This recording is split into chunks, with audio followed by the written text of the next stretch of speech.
like I might get over, but you can give me in no corner. I know I can make a comeback, ace this round and finish this game now. Got the power on my shoulders, yeah, you know that I'm a soldier. You can keep me off my guard, but you can't keep me from my honor. Nah, nah, nah, I feel like the floor is lava. The energy's getting higher. You're saving my arms, 'cause I know just what I got. I got you like na na na, and you know I hold the power. This feeling I love, oh yeah. Making my grind good to great, so don't stand in my way. Standing tall and I won't fall over. We are better than great, good. We are better than great. We stand tall, won't run away. We are fun, nothing gon' change. Great, we are better than great, great.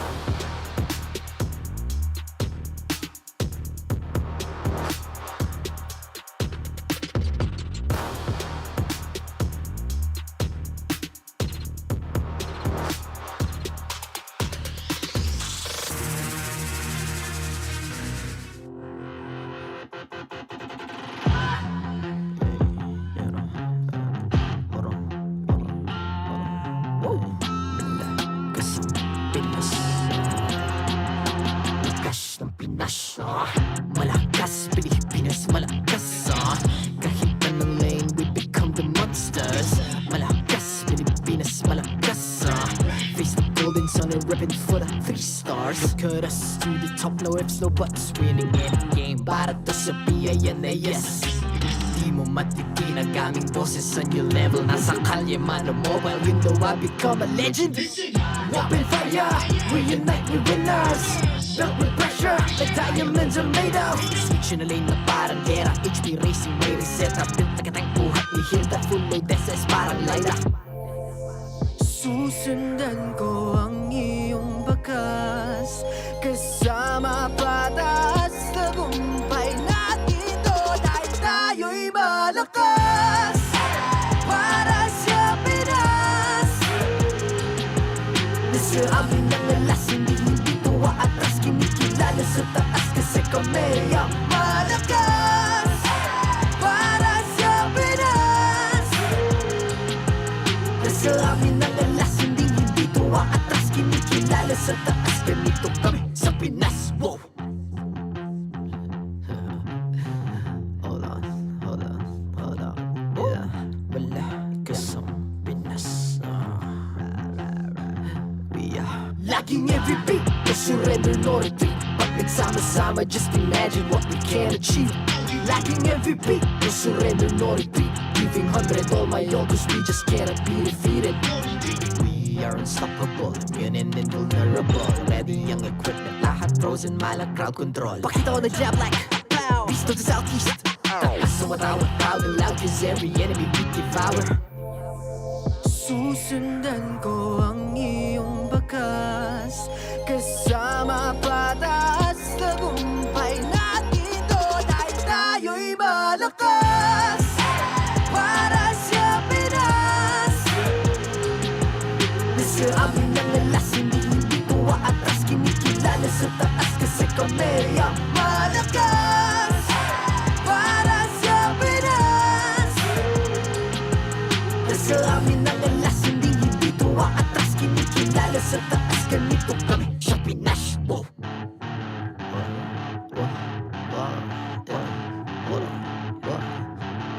Malakas, Pilipinas, malakas, kahit anong lane, we become the monsters. Malakas, Pilipinas, malakas, face the golden sun and repping for the 3 stars.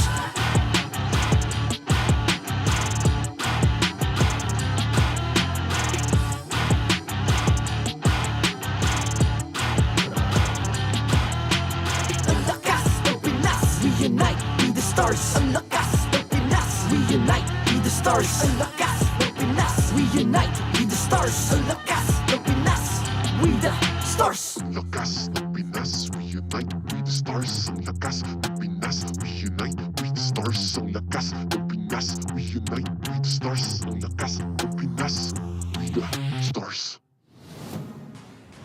The 14th season of MPL Philippines is brought to you by the following sponsors. Smart, the official telco partner of MPL Philippines Season 14. The official tournament phone of MPL Philippines, Infinix GT20 Pro. Official suppliers, EMC Asia and Index Salon. Experience the MPL PH Season 14 action live at Green Sun, Makati City. Grab your tickets now via official MPL PH website. Don't miss any MPL action by following our official Facebook and subscribing to our YouTube channel. Follow MPL PH on TikTok for more content. And to ensure the equality and fairness of our games, MPL Philippines is also monitored and supervised by the Games and Amusements Board.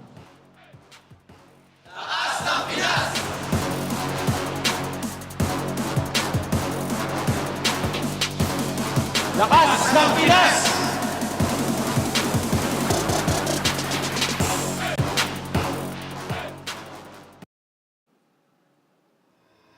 The final day of Week 6 has arrived. Ang bilis ng panahon dito sa MPL Arena, and it's been a whirlwind ride as the teams continue to gun their way for a spot in the playoffs. Today, the fight continues, and it's time to unleash the hero within and continue to rise beyond expectations. Simulan na natin ang sagupaan dito sa MPL Philippines Season 14. Casters, pasok! Leo here at your service alongside the irresistible and charming Jose Ingan. How was last night? How was week 6, day 2 for you, buddy? It was great. Triple header. A lot of unexpected things, especially Blacklist on a roll. We can safely say they're week 6 champions after beating FCAP and then RSG. Suddenly, the lower half of Season 14 standings have gone awry, and we don't know exactly who for sure is making it to the playoffs. Ladies and gentlemen, feel the power with every tap on the Smart app. Effortlessly manage your prepaid and postpaid accounts, buy promos, pay bills, and redeem rewards all in one app. Download the Smart app now, the only app for Smart Signature, Infinity, Bro TNT, and PLTD prepaid home Wi-Fi. More on last night. We also closed off with a banger of a series unfinished business between Team Liquid Philippines and Smart Omega. The Barangay unable to equalize, going 4-0 against the defending champions. Yeah, and even game number 2 was really fast. Even before the 1-minute mark, TLPH already had the first blood kill, so that game was hella fast, and we literally saw the rise once again of the Liquid Stampede. With that said, we are going to be checking out the standings in just a wee bit, and this is what I'm talking about. RSG and Blacklist now tied at 3 points each. Huge difference when it comes to their net game and win-loss record, though, so that shouldn't be much of a threat for the Raiders, except for when you remember they're starting today off by facing off against the defending world champions, Falcons APBren, who have already locked in their playoff spot alongside Fnatic Onyx. And for RSG as well, you know, the last remaining 4 matches, they're up against the top 4 teams of the standings. And looking at the matches today, highlight match is Falcons APBren again going up against RSG Philippines, when in fact this match also has repercussions for the standings and playoff spot of TNC later on. That's right. They are facing off against a Barangay who is bloodthirsty, looking to bounce back, get into a position, because prior to last night, a lot of folks would have said, hey, Smart Omega's got TLPH's number, especially since the Cavalry has been shaky weeks prior, but now seems to be a different story. So who knows? Who knows? I'll tell you now, Ingan, Yeah. I'm 1 out of 5 since Friday. I've only gotten 1 prediction right. So my arms and my chest, my back is already shaken. I'm guaranteed to do at least 40, 50 push-ups now. Even the community prediction predicted 68% for Omega, so I can't blame you, but I feel sorry for you. I'm sorry for my suits. Luckily, I don't have to do them in my suit. Hey, but maybe that should be a twist. Let's go ahead and throw it over to the Infinix Game Tambayan. We have the lovely Brigida and the charming Renmar Santa Cruz ready to break down this bout. Thank you so much, casters, and welcome to the Infinix Game Tambayan. I'm Brigida together with Renmar, and we'll be opening the last day of the 6th week of MPL Philippines with, you know, the highlight match immediately between Falcons APBren and RSG Philippines. You know what? If last week we already thought we had enough surprises, enough surprise teams stepping up, this week we learned that there is more to watch out for in this season, especially with new heroes suddenly rising in popularity. But before anything else, of course, we'd like to thank Infinix GT20 Pro, the official tournament phone of the MPL Season 14. Now going back, so these two teams, Falcons APBren and RSG Philippines, apparently, based on this week at least, they're looking to redeem themselves from their previous games. Yeah, it's tough because if you're on the side of Falcons APBren, a lot of the expectations of the world is that you perform similar to how Fnatic Onyx Philippines is performing right now. People wanted to see a Falcons APBren that was undefeated and still dominant. And even though they're a team that only suffered, 3 series losses so far this season, people are already doubting their abilities even though they're already playoff secured. For RSG Philippines, though, it's unanimous. It has been a rough season, and people are already starting to count RSG PH out, especially because of the rise of Blacklist International that happened this week, which, interestingly enough, Falcons APBren was also a victim of. And now that you mentioned Falcons APBren only letting go of 3 series so far, that's so interesting to point out because RSG, on the other hand, have only won 3 series so far this season. So it's a difficult matchup, if I may say, for RSG Philippines, especially as they're on the very dangerous spot in our current standings. There's a chance that they may be pushed down to the bottom 2, which they definitely would not want to happen. So now it's very important that we see them gradually bringing in the RSG mid-season activation that we've all known them to eventually bring out, but it seems like they're really struggling to know that right now. But we've asked Nats about his thoughts regarding this entire situation, so let's listen on what he has to say and watch this VTR. Yung ginagawa lang po nila, like gawin lang nila mga pre-turtle plan, ganun, tapos communicate lang lagi. Then, punish lang nila lagi pag nagkakamali yung brand. Kasi minsan mahilig magkamali din yung brand. So, ayan. Gawin lang po talaga yung gusto nila gawin. Yung performance niya po is, mechanically, individually, malakas po siya. Like, lagi ko po siya nakikitang ahead sa kalinya. Lalo na pag laning, marunong po talaga siya, magaling po siya. Pero, pag sa team fight naman po is parang medyo nakukulangan pa po sa kanya. Pero parang malapit na po sa part na parang pag nandun na po siya, then yun, unstoppable na siyang player. So yun, talaga. Trial and error. Relax sa inyo pre, galingan nyo. Ayan yan, tapos yung ginagawa nyo lang dati gawin nyo kayo. Kasi kaya naman talaga lahat eh. Kumbaga nag-a-adjust at nag-a-adjust lang kayo. Pero this time naman na feel ko na kayang-kaya talaga. So good luck.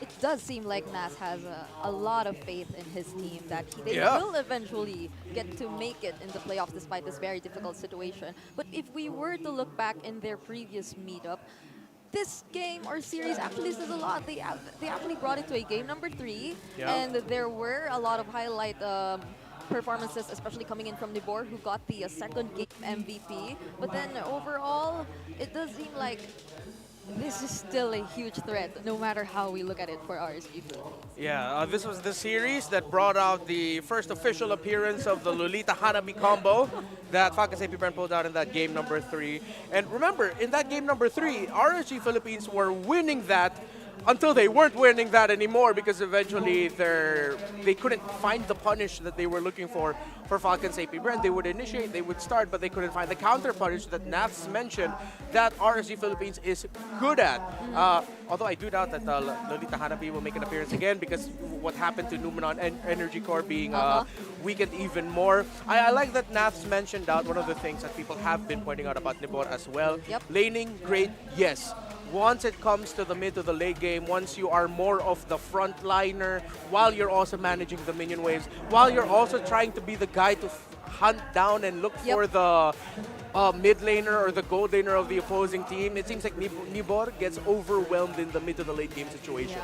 And actually, Nibor, in terms of what RSG's been showing us so far, actually has a lot in terms of the responsibility for them to carry out that kind of play style. But we'll dive into that a little bit more later because for now, let's bring back the recently launched skins commemorating APBren's victorious M5 journey. The first ever Finals MVP skin, Fist of Glory Pakiro, ago is now 30% off for first week direct sale purchase and unlock the APBren Champion souvenir cards. Obtain Brody's APBren skin, also the APBren battle emote, elimination, spawn, recall effect, and all that. You can get it if you avail it right now.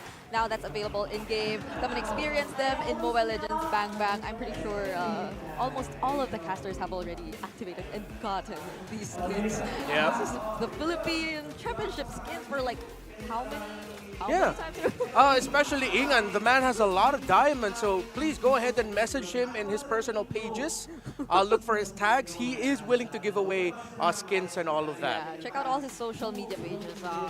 And now also, it's time to show your support, MPL fans. Who do you think will win this match? Is it going to be Falcons APBren once again, or RSG? Will they be able to get their revenge this time around? Don't forget to vote now via the online poll.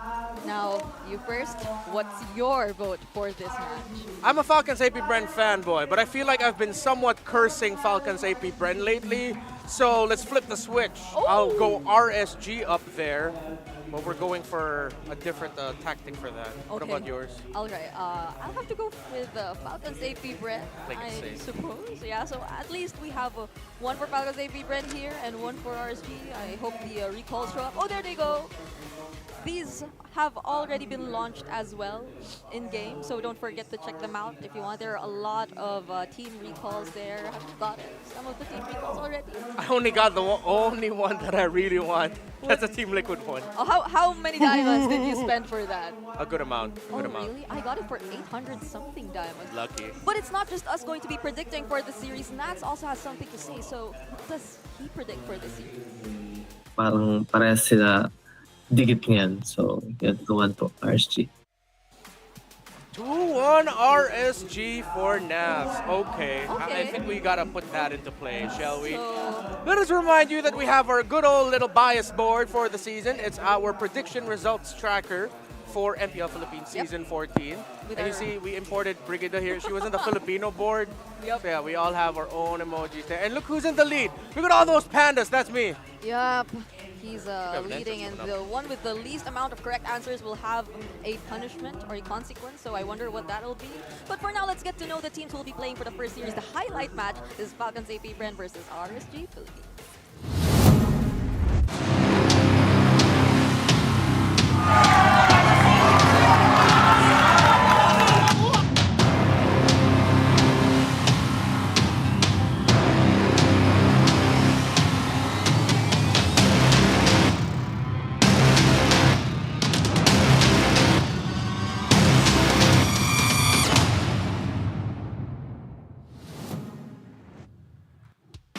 Crucial game is about to begin. Introducing our marshals, Jeff, Chico, Pat, and Wilbert.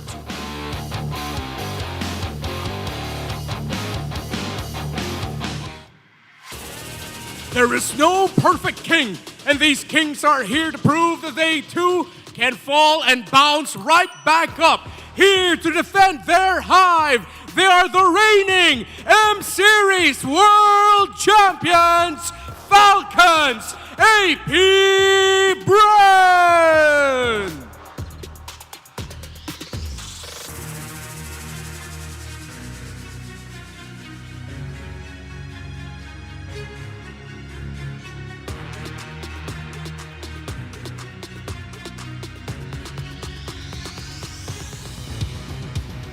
The Raiders are here to raid and infiltrate the hive to secure a win and survive another week.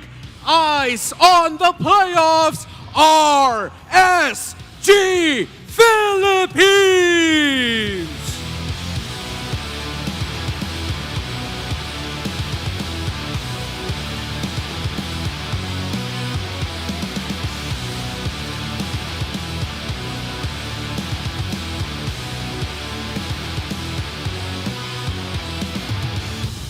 And their masterminds for Falcons APBren, it's Coach Ducky. For RSG Philippines, Coach Panda.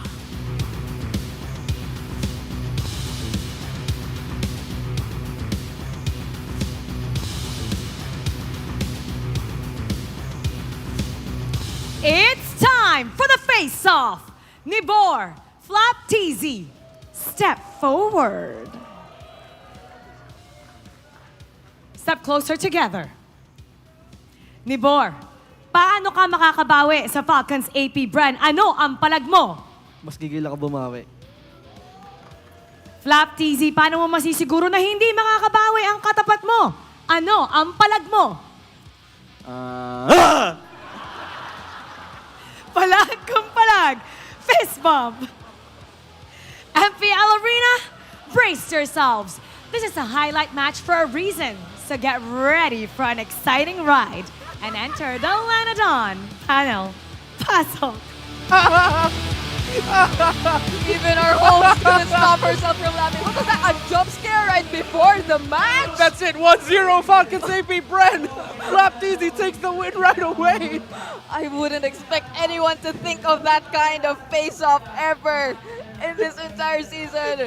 But that's Flap TZ we're talking about. He could just do about anything. I'm sorry, I gotta gather my thoughts.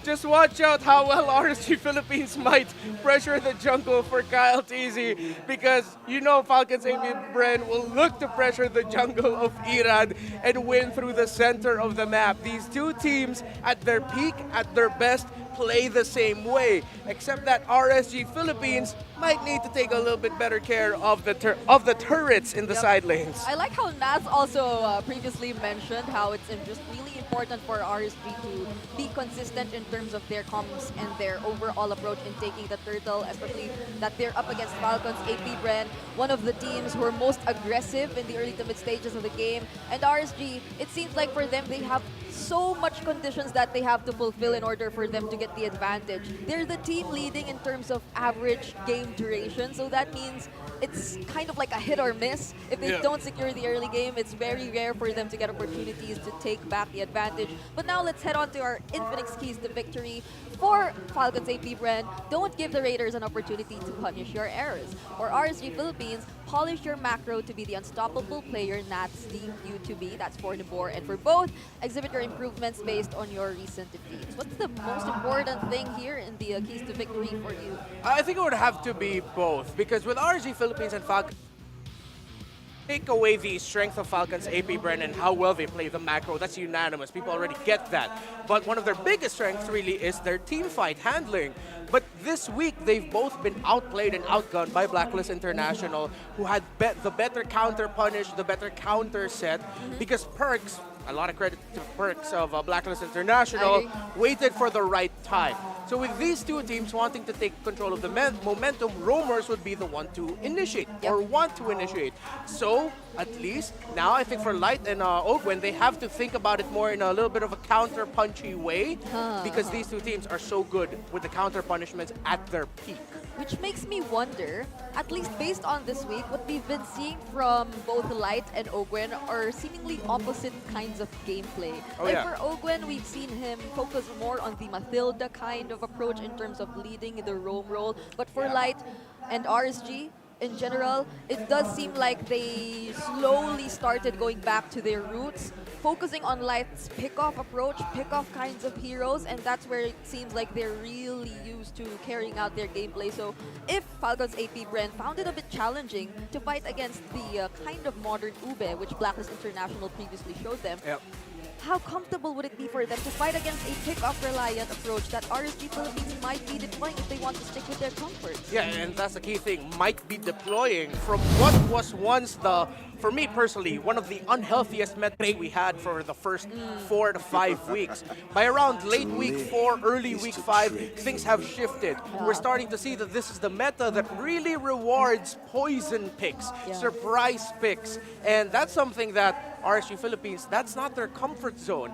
Back in their height of their championship, back in MPL Philippines Season 9, when they defeated the then Smart Omega roster, they didn't want to go up against them with how poisonous they are. Between these two teams, Falcons APBren has a deeper history of more poison picks and showing new strategies to set the meta. So with Matilda getting banned out here by RSG Philippines, that's a reminder that yes, Matilda is most definitely back in the meta with how well she can just shut down and target key players. She's sort of Yep. like a modern-day Jawhead now agree. in terms of like single-target burst roamers. Yep, and what's interesting is that even the Faramis is taken out here by Falcons APBren themselves. So we might be seeing a different kind of gameplay coming in from Falcons APBren. And going back to what you mentioned earlier, I think the player from RSG Philippines who tends to bring out the more surprising picks, if not from Light, which I feel they might not be attempting to do anytime soon, it's mostly really Irad. Yeah. Irad either being one of the few players, aside from I think MP the King, to use the Lancelot in this season, and also comparing him to Kyle TZ, he's also shown other junglers as well, such as the Benedetta and the Export. So there are a lot of things that RSG Philippines might want to adjust, not just in terms of their junglers. Yeah. In terms of the first picks, let's see if Hayabusa or if it's going to be Roger, but no! They went ahead and just got the Fanny right away. So because of the changes to Roger, I understand why teams would want to consider not getting him anymore as a first pick. But between these two, you have to acknowledge that this is an Irad comfort. Yes, I know people have been quite vocal about their opinions of Irad and his shaky mechanics so far this season, especially this week. Wink, wink, if you know, you know, Julian. Now with the Fanny, they get a strong pick for themselves in Kyle TZ. So I think RSG Philippines, I would not be so surprised if they go ahead and get the Cho in the first phase, maybe in the third pick, and now they can get power picks. Yep. They can get the Moskov. Among any, one of the most comfortable picks we've seen from Light so far. Or will they want to like hide their strategies for later and just immediately pick up what else is remaining for the jungle role? Oh, it isn't the Hayabusa or anything else. It's going to be still the Julian that you previously mentioned here for Irad. I think it's likely going to go into the hands of Irad. Yeah, there's going to be a jungle pick for sure. Depending on what the roamer pickup is here for Falcons APBren, Aqua might end up with something along the lines of a Valentina to steal away key ultimates if it's an ultimate heavy hero. This Ruby most likely will go into the hands of Light. So they're just going for that quick crowd control. Let's say APBren, let's see. They can go ahead and pick their gold laner right now. The Parrot's still open. But, oh, okay. So stick with Vixana. This, I think, should be a Valentina pickup already for Aqua. You're getting two ultimates that you can get, and both crowd control heavy. That takes away the pressure of the Ruby to be able to set in crowd control, with the Valentina being able to do that too, and potentially with the EXP laner pick that they have later on to be able to do that as well. Yep, unless they really want to face on, take on Falcons APBren in terms of the early game aggression, but we're yet to see the other remaining picks for RSG Philippines. I mean, previously Aqua, we also know him to be a very versatile mid laner. There were times he used the Zaz, the Zushin, or maybe even the Lilia if they really want to add a little bit more pressure, as you mentioned. Oh yeah, you're right, yes. Early game presence that they might do against Kyle TZ, which is currently taking hold of the Fanny, but instead of anything else, they proceed with the Aurora, so they want to still play it a little bit safe. This is still the Fanny that we're talking about, and not revealing or not being entirely sure what the Light hero may be just yet. We're not entirely sure if they really want to go for that kind of approach of like disrupting the early game jungling here for Kyle TZ. Yeah, you know what? Earlier I was saying that that's most likely a Light Ruby, but now Cho would be great for RSG Philippines if it's going to be available for them, or maybe the Grok. So those, what we call high invade roamers who can quickly peek into the jungle.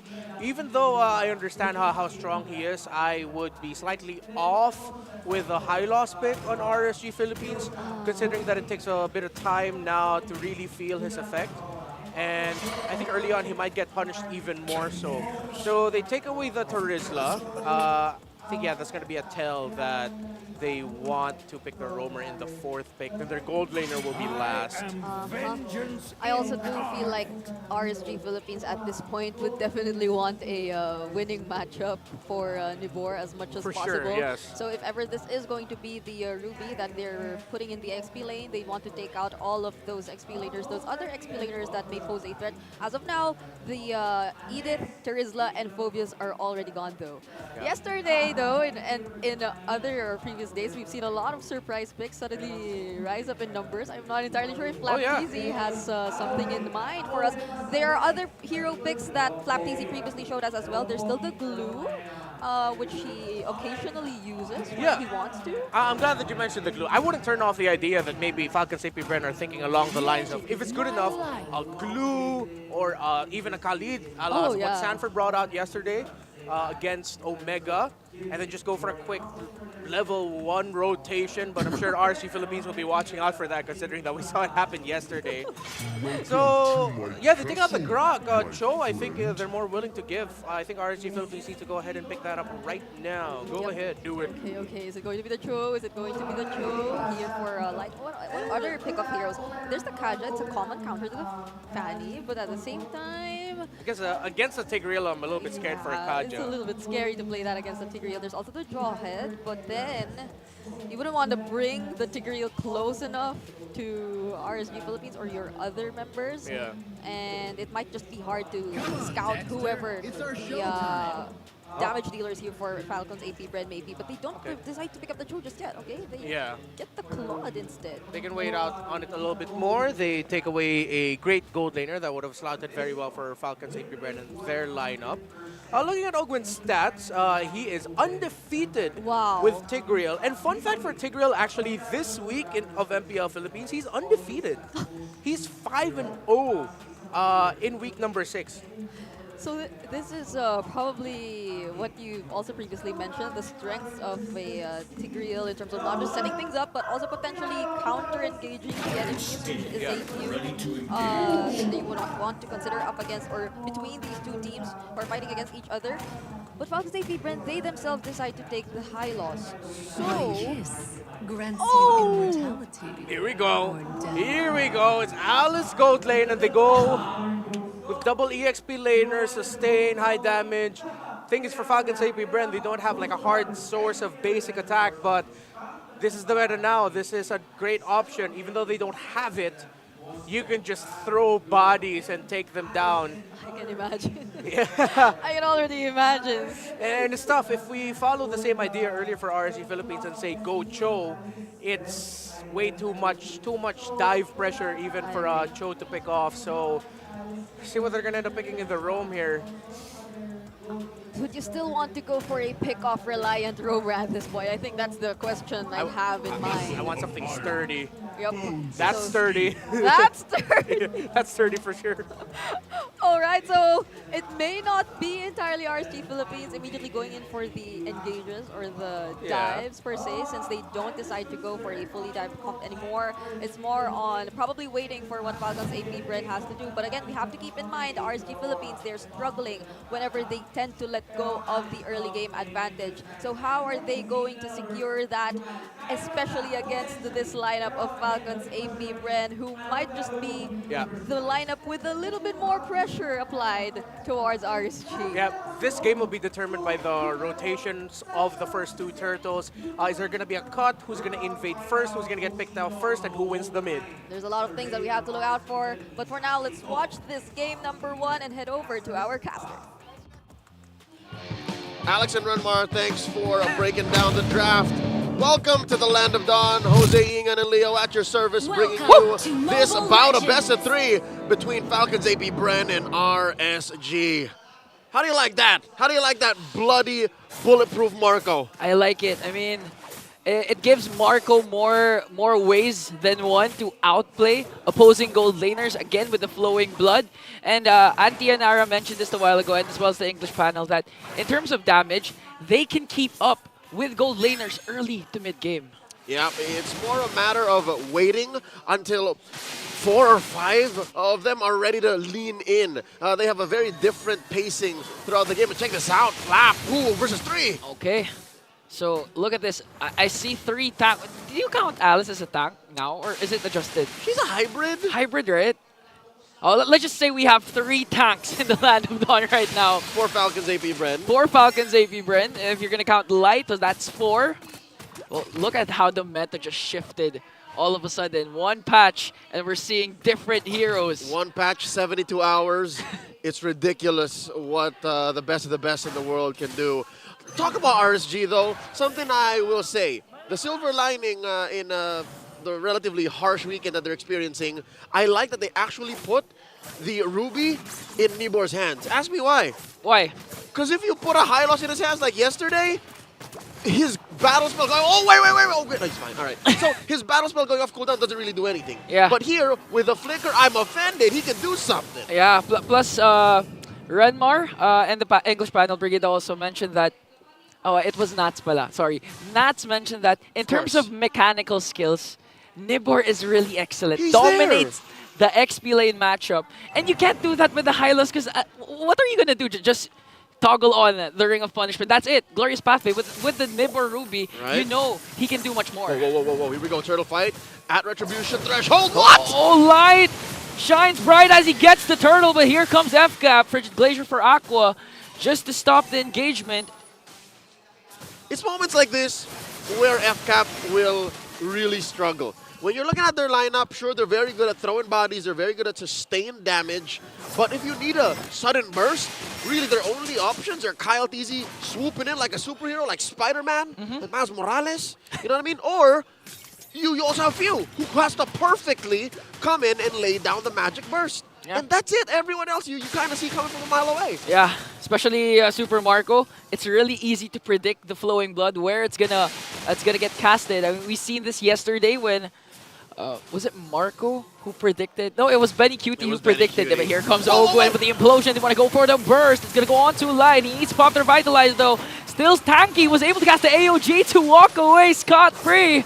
Still no trade for Falcons APBren. AOG punishing the AOB. Ain't no burst up in here for Falcons APBren. And folks, expect that there's not going to be any burst at all. Like, even in the late game, because sure, as Falcons APBren scales up, RSG will also just build up their items. So they are, relatively growing in pace. That's what I was saying by Falcons APBren not having a normal pace when it comes to dealing damage and having team fights. They have to be very smart in using these extended engages and use their strengths. They're at DOT! Aqua's in trouble! Here comes the burst Kyle TZ wants, but Aqua is still alive, still has the Pride of Ice, not even popped yet. Now Light making sure that the clash will stop there. And this is what you were telling. Where will the burst come from? You mentioned Kyle TZ, but even Kyle TZ's lacking the damage. I mean, we have to be patient. It's 4 minutes in. This is a Fanny. Sure, if you're fast enough, you come in with enough velocity at the right trajectory, you should deal enough damage. But not just like that, not willy-nilly, not alone. Turtle spawning, lower quarter of the map, Light first to the scene. Really, if it's not 5 members of FCAP coming in, best believe these objectives aren't so easy to get. AOG on Few! Oh, Few, Purify. Manages to escape. Here comes Flap TZ with the Glorious Pathway. Now Kyle TZ still cables in. Going for the backline. Aqua Power Device will be casted there. First blood. Flap TZ draws it onto Nibor. Now Light working on Few. On the chase. Will he be able to take him down though? Here comes Super Marco. This time he's being the bulletproof for Few. The defense of a lifetime for Marco. Light is still alive as they work on the turtle as well. But Iran's gonna get the turtle. Now the kill onto Light. How many seconds was Light alive during that clash? I'll tell you, way too long. He was alive for way too long. And this is what we're talking about. FCAP can't deal the right amount of burst to punish RSG from overextending. If anything, RSG can use that fact to buy time to trade out. And now check this out. Kyle TZ using what little burst. Oh, blazing the wet! From Kosei. Kyle TZ manages to escape. But so far, okay, Kyle TZ's performing well. In terms of his mechanical skills, it's all there. But the problem is just the damage. Yeah. The damage is not just enough yet. It's hardly a case of it's not how you use it, it's what you got. And now coming in, Implosion! Speaking of using the Implosion there to bring down Aqua, AOG will be casted. Kyle TZ still alive, manages to evade the death coming in from Irad. And there was another kill for Falcons APBren. Ogwen, what a beautiful setup. Dear Lord, Kyle TZ's career just flashed before his eyes. He was down to like 1/10 of his health, able to cable away, escaping possibly a basic attack. Although he would have been short maybe 1 or 2 since they were relative softies in there. Check out Flap and the rest of Falcons APBren flexing their versatility. This is Kyle TZ's Fanny and Super Marco's debut picks for both players this season. They now have picked 40 unique heroes amongst their team, all in all. Wait, I swore I saw Kyle TZ use the Fanny this season.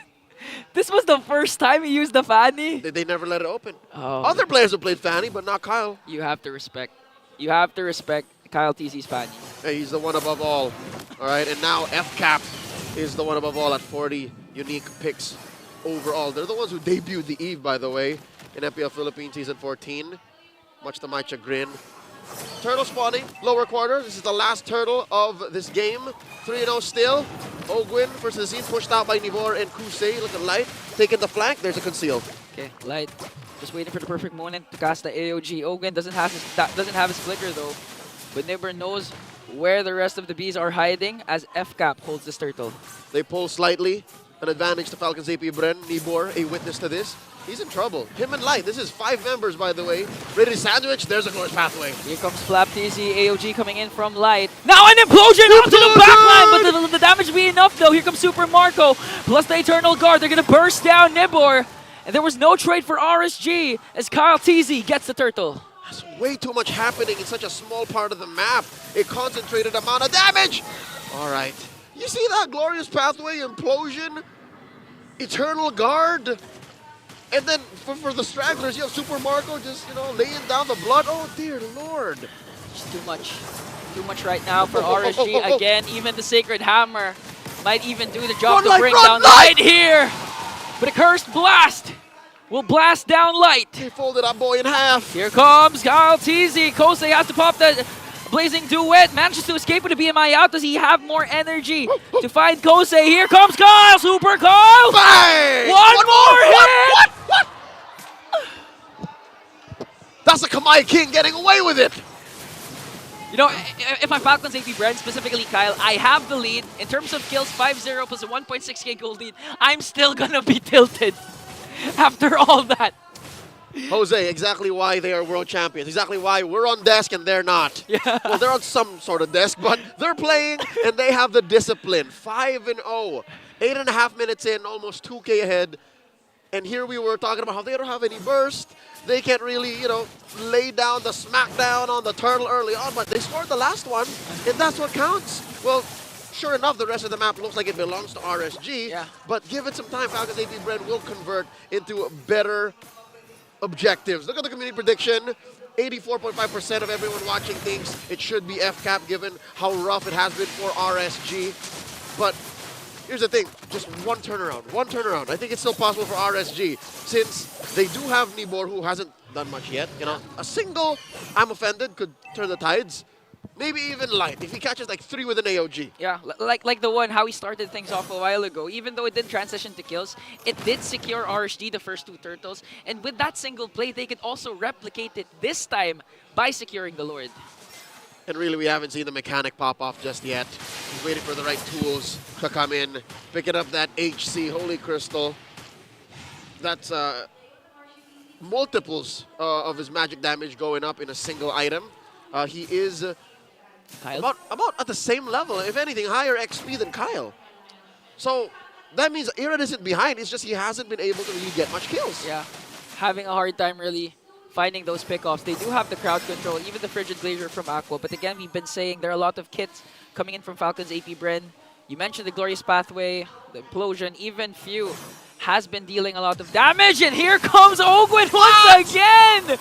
Nibor though, since he has a Brave Spine, he has an extra sustain. And again, an almost kill for Falcons APBren. Wow, kudos to Nibor there, given that was Ogwin and Kyle, who were, what, I would assume at this point miles away in terms of net worth. He's like 50 cent, he walked away with a bullet in him.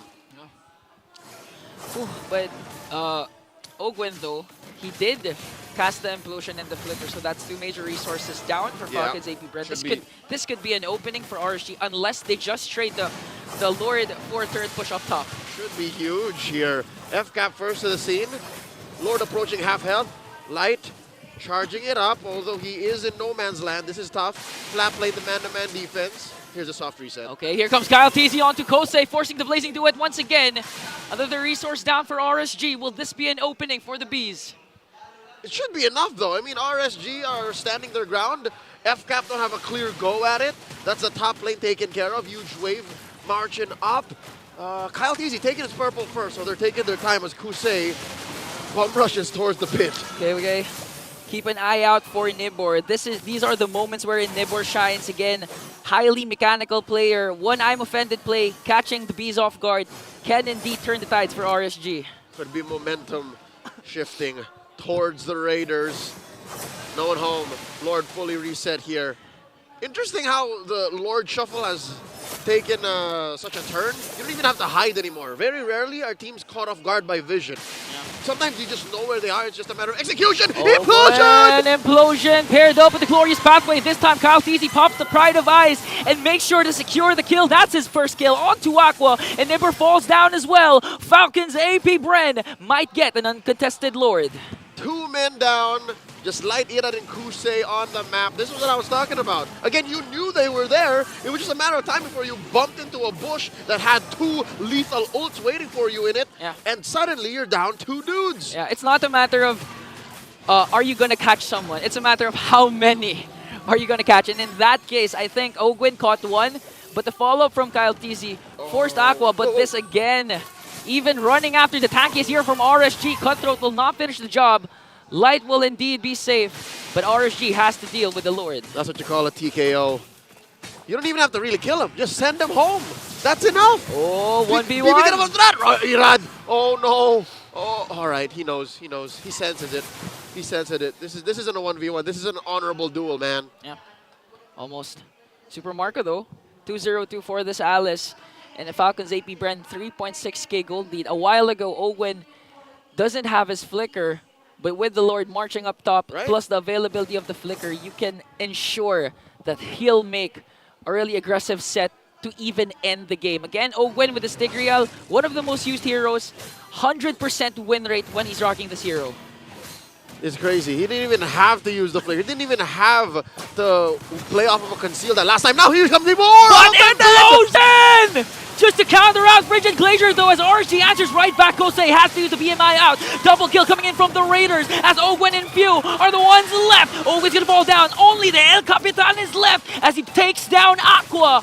And that's the defense the Raiders are really backing for right now. What I tell you, Jose, what I tell you.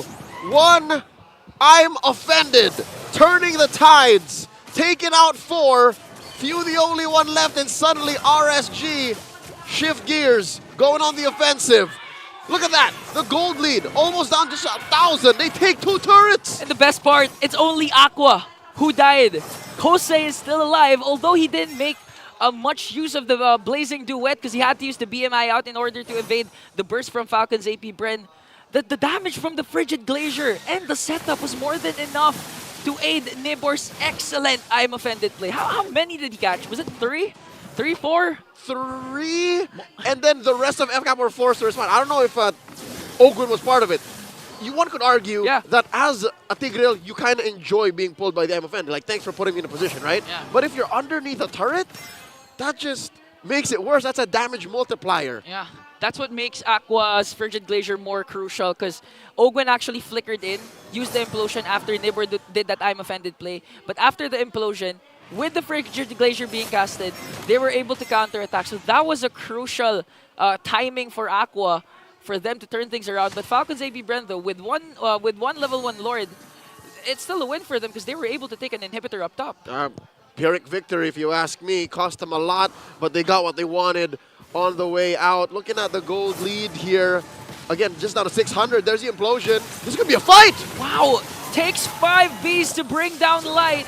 Was it all worth it, though? Because RSG might go for the counter-engage. Baptiste starts things off once again with the Glorious Pathway. Kosei still being able to free hit here. Irad goes for the backline after Few, but Ogwen is there to defend his captain. And a killing spree coming in from Few in exchange for bulletproof Marco. Irad and Light for Marco. It's odd seeing Marco play this role. Being so upfront, playing the peel. It's uncanny. I'm not comfortable with it, but hey, FCAP have to do what they gotta do to get a win in week 6. Now looking at the Lord, I'm not so sure if it's so free. Given that RSG can actually just send Light in there, if FCAP's gonna blitz it, yeah, by all means, try. But again, they still don't have the burst. The same dynamics are in play here. That's why these teamfights last so long. Even with just a 1 for 2, a 2 for 3, like they would still last upwards of 20, 30 seconds. Yeah, and the best part is, for RSG, they have a natural marksman, a pure marksman, known for dominating the late game. Kosei with the Claude. Looking at the KDA, this time he's the one who's bulletproof. 104, always casting the Purifier right on time. Even if not all the bullets of the Blazing Duet are connecting, the important thing is his positioning. He was able to dish out a lot of basic attacks. That's why they were able to burst down members from Falcons APBren. And now RSG. Nibor was the X Factor plus Aqua during the defense. Nibor has to replicate it this time and secure the Lord for Irad. I don't disagree with you. All right, I think Nibor has to play a key role here, but also some good news for the Raiders. It's not just on Nibor now. I think RSG have farmed up to the point where they close the gap.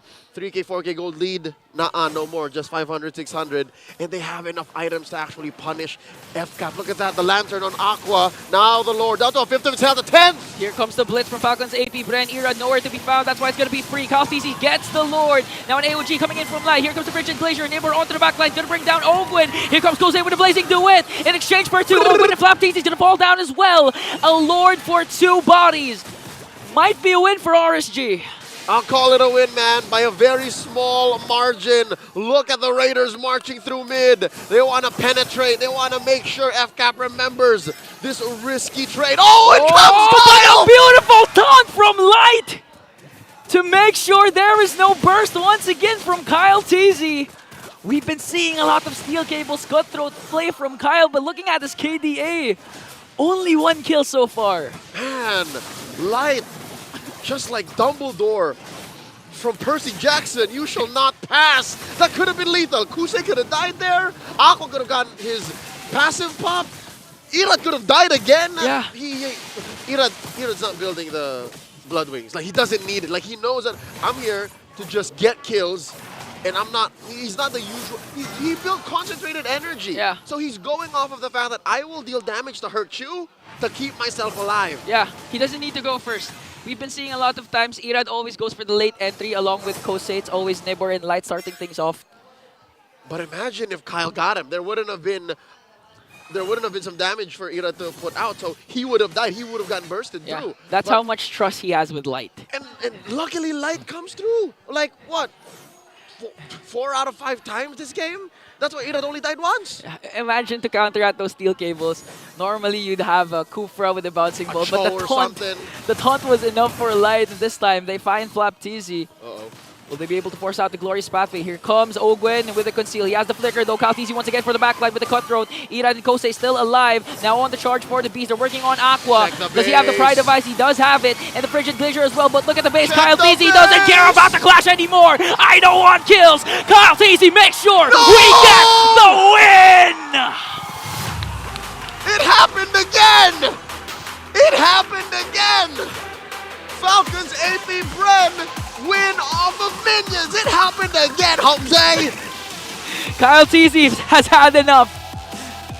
This game's gonna mess up my KDA, but I'm just gonna make sure we're gonna win with an amazing split push off the distraction from the rest of his teammates. I wonder what Alex and Renmar think as we throw it over to the Infinix Game Tambaya. Talk to us about them minions. You know what? I like how he decided to join in for a bit. Yeah. But just for a bit because he had other plans in mind. That was a Fanny that said, hey, Ogwin, I'm going to set up the team fight, okay? And then I'm also going to win it too with a split push. And I think that was a perfect way to end it because clearly Kyle Teasy was the main factor for the entirety of the game for Falcons APBren because he was the guy who was making things happen before things happened. Does that sound vague? No, but in the sense of, well, while we want to play around our MVP, Ogwin, with his counter sets, his initiations, yes, as a Fanny, what you can do is either pick off before the fight starts or pick off in the sense that you're going to bring someone low so that you have an advantage already built, which makes it a little bit easier for the man marking and the targeting of your EXP laner and roamer that Ogwin made the most out of. Yep, and I think that last sequence coming in from Kyle TZ was a huge factor as to why Falcons APBren decided to just pursue that team fight and really just go all in not allowing RSG Philippines to get back to their base anymore. Yeah. Since he was able to get 2 crucial heroes for RSG Philippines down on a very low HP bar. And after that entire thing, it was just a lot it was just continuous signals here for Ogwen. I'd also like to point out how he really made or maximized the presence of his fleeting time. I think whenever he found an opening, even if it meant him sacrificing himself, it was okay. If that meant he was able to buy enough time, and that also meant Light, unfortunately, isolating himself on the for the remaining members of Falcons APBren, which allowed them enough room to eventually take him down and not bother or worry about the other members of RSG Philippines anymore. Yeah, and this is a great highlight show of, well, this, I think, is one of the biggest turnaround moments that Falcons APBren could have had. Turned around in the sense that it secured their position in the map at being at an advantage. Remember, that was coming from a position wherein they lost 4 in their siege up top, and then they forced a play so that they could pick out Light, which eventually, questionable for RSG Philippines to continue that. I believe it was Ira and Nibor going for the charge, and Falcons APBren was able to take another kill. They lost Super Marco, but they eventually got the Lord in the game. So we mentioned that this is a game that would be determined in the rotations for the early to mid. We didn't get to see that because, again, Kyle TZ, alongside with the rotations of Ogwen, shut down any idea of either team actually for finding a sneaky way of getting a lead in the early game, and they just were honest about it. They fought around with the objectives, and Kyle TZ just played, okay, the objective timer is coming up, it's already up there, let's see if I can go in, swoop in, get a pick off. It's not a pick off, okay, I'm gonna bring someone low, and then they'll already have a mini advantage there. And I think now with Tigreal 6-0, it's no joke. He is the modern-day Atlas of what Atlas used to be back in MPL Philippines Season 8 and 9. Yeah, I really agree with that, since it felt like Falcons APBren, they weren't really focused on securing the objectives in the early stages just yet. If they get to take it, then that's a bonus for them, but it's entirely the main plan, which they wanted to go by in the early stages.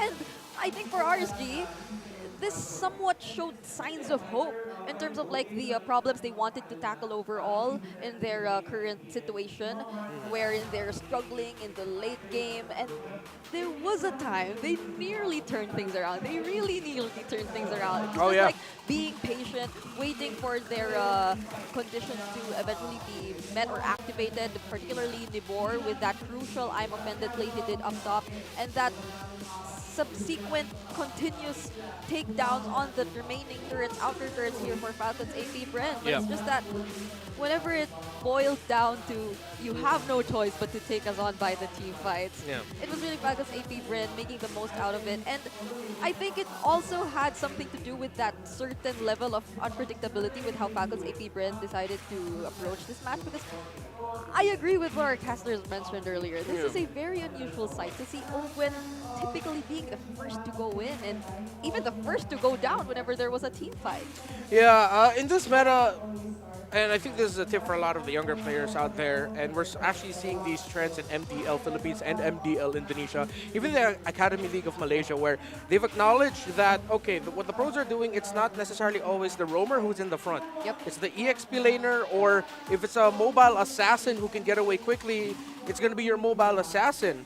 And I think this is also a good way to, a good look at the game where the mid laners play such a big role in terms of the team fights that the roamers of both teams acknowledge them. Ogwen would be hunting down Aqua and waiting for Aqua's entry, and as you mentioned earlier, Light, who unfortunately would always be left behind diving straight into the back line, was looking for Few. And one thing I want to commend Few doing is that he actually adjusted his item build. I believe he ended up getting the Winter Crown much earlier than expected, so that he can survive a little bit longer up against the dives of Light. And then eventually that's when he brought in the Lantern as the third item, even went for the Blood Wings. So it's a good acknowledgement by both mid laners, with Aqua even rushing the Blood Wings himself and eventually making Divine Glaive his second item priority. That for Few, he needed to be defensive, while Aqua, he needed to be defensive, but at the same time, catch up on the damage. Yeah, it's an interesting approach by these two mid laners. Really, especially for Super Marco. Like, I'm not entirely sure if he wanted to just play safe at for that entire game, because it really felt like he was just willingly not thinking about his bulletproof title for Yeah. that entire game.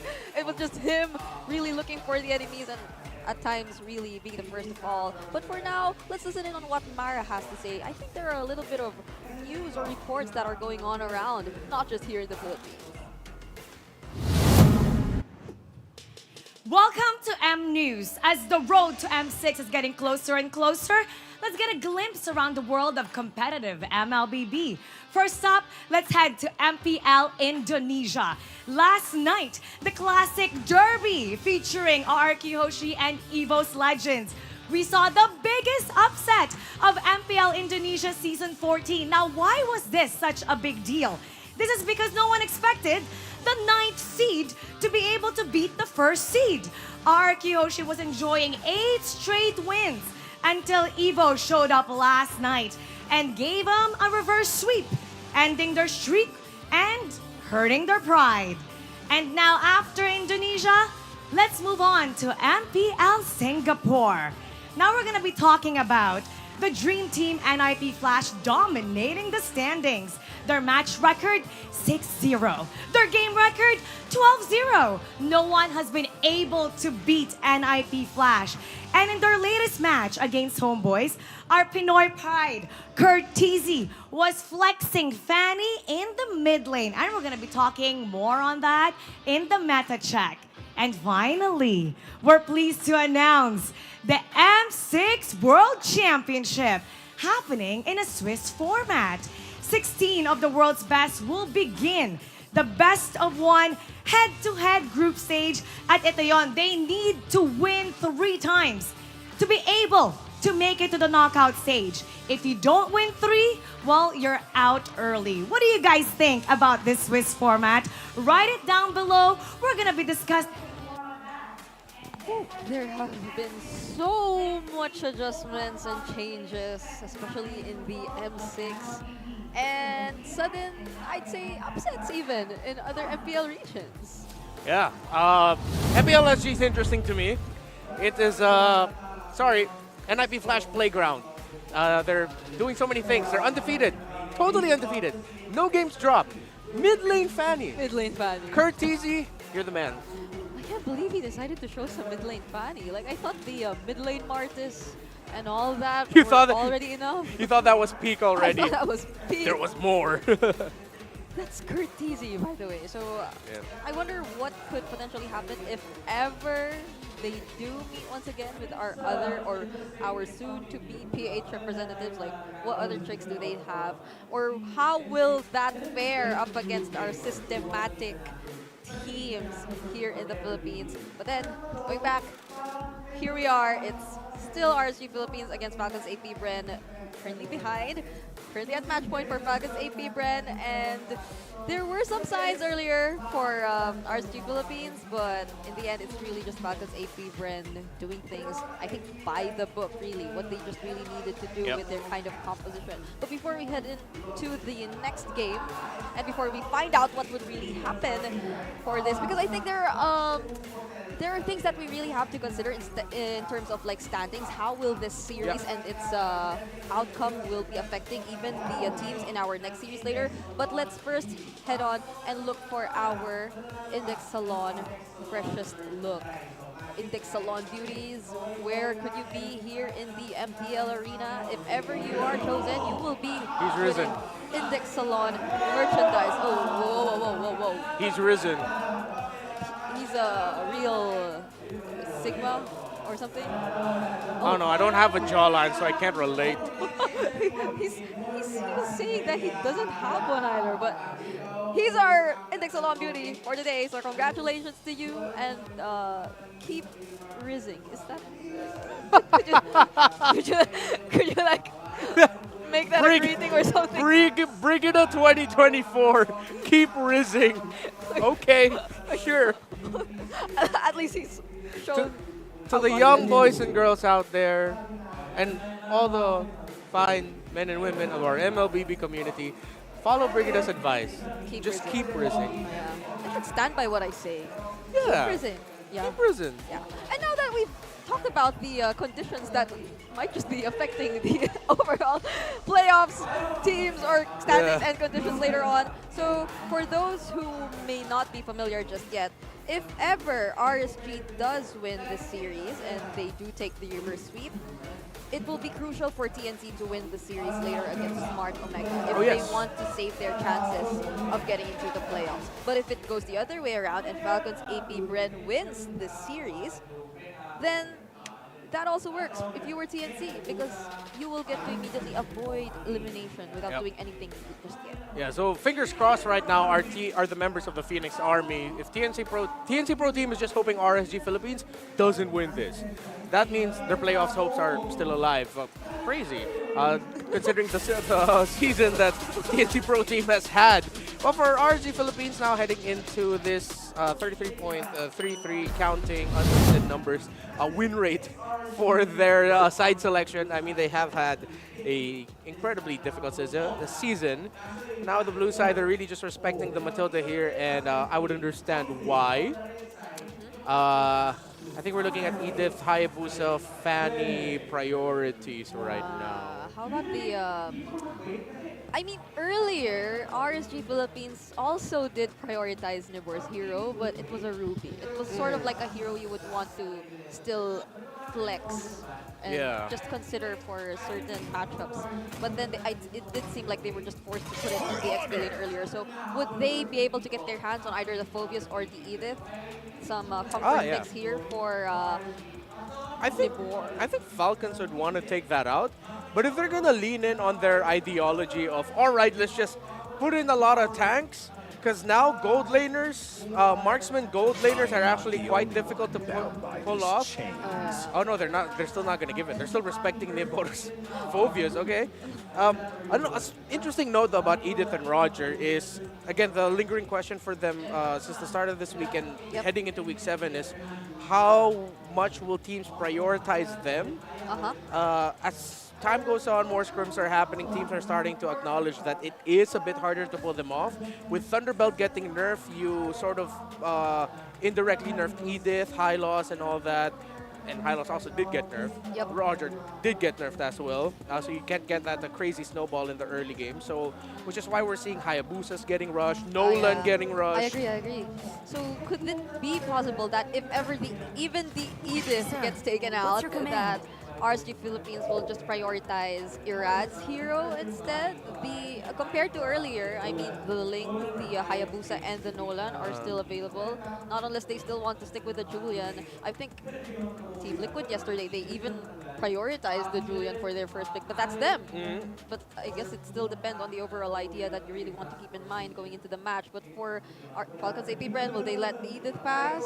Or are they planning to ban out something else here for RSG? Oh! It's a good ban, but the RSG, I think they can consider rushing the Ling or the Nolan if they want to. However, there are still some key heroes that can be high invade to mess up either of those. So I honestly wouldn't be so remiss with Nolan, Ling, Prio. Although Ling has fallen out. And actually, it's just the Matilda banned out right now. The Faramis is still available just in case for Falcons APBren, and we've seen teams playing around with the Faramis even together with the Tigreal, but then Tigreal is no longer available as well for Falcons APBren here. So would they be the ones to want to rush the Assassins instead? Taking the Hayabusa immediately for, no, I mean the Nolan or the Ling? They can, we'll see. I would like a Nolan. There we go. Maybe Moss. Let's see if they'll go Moskov. Midnight's saying Julian, and I think we were saying it also as well. Straight into the high loss, okay. Yeah, it's interesting since even despite the nerfs that Hylos has previously went through, Flap plays the Hylos relatively aggressive. In the early stages of the game, we've seen him earlier with a 3-0-2 standing, I think, for the first 5 or 6 minutes. And that's kind of unexpected, but again, he was up against a Ruby. This time, if ever this is going to be a Hylos XP, which I think it will, it's going to be up against the Edith. So might be a little bit more tricky compared to earlier. Yeah, I think Falcons APBren would want to go for more burst later on for their mid. If it's open, get the Vexana right away. Oh, chasing the power picks, so they go with the Ling, then the Harith. Few pickup will be important. If they don't end up getting for a crowd control mid laner like an Aurora, Vexana, few could honestly go Lilia here. Oh, yeah. Oh, yeah. There Oh, they of go. course. So, yeah. How could I forget? They do decide to pick up the Pyramid still either Yes. way, even though the Matilda and the Tigreal are no longer available. Yeah, Falcons APBren would need to ban the Valentina though. So that's one slot from their bans that needs to be taken out. But wait, what's that? The Louis? Oh. Yeah, that's also still very understandable. So they prevent further global presence here for RSG Philippines. So oh no, they won't be considering the Moscow anymore as well. Yeah. Maybe for Falcons APBren, but if we are really going to stick with the idea that we're no longer going to see marksmen in the gold lane as much, then would they still want to go for either the no, at this point I'm not entirely sure if the Alice is still a good idea. Yeah.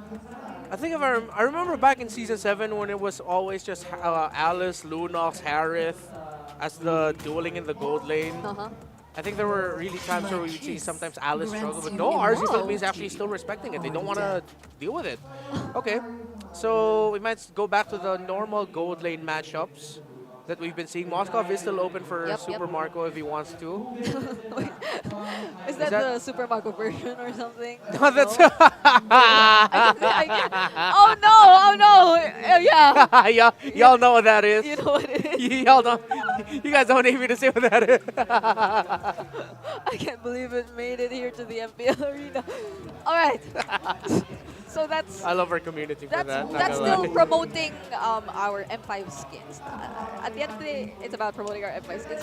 All right, so look at how happy our MPL fans are right now. So, oh, wait, they don't decide to ban out the Valentina. It's still open here for RSG Philippines. Oh, they'd rather play into giving the Nether Realm to them. Interesting choice, sure. Well, and now because of that, even the Moscov's taken out here for Falcons APBren. Rough buddy. I think Super Marco might be trapped with either a carry or a Claude. You don't see enough pieces for a carry. Yep. Not yet. Are they going to consider bringing... Oh yeah, it's a Claude. Oh, it is a Claude, okay. It's the safer option here. And at the very least, they have the Faramis and even the Hyla, so that's a lot of space they could potentially create here. Very true. For the Claude.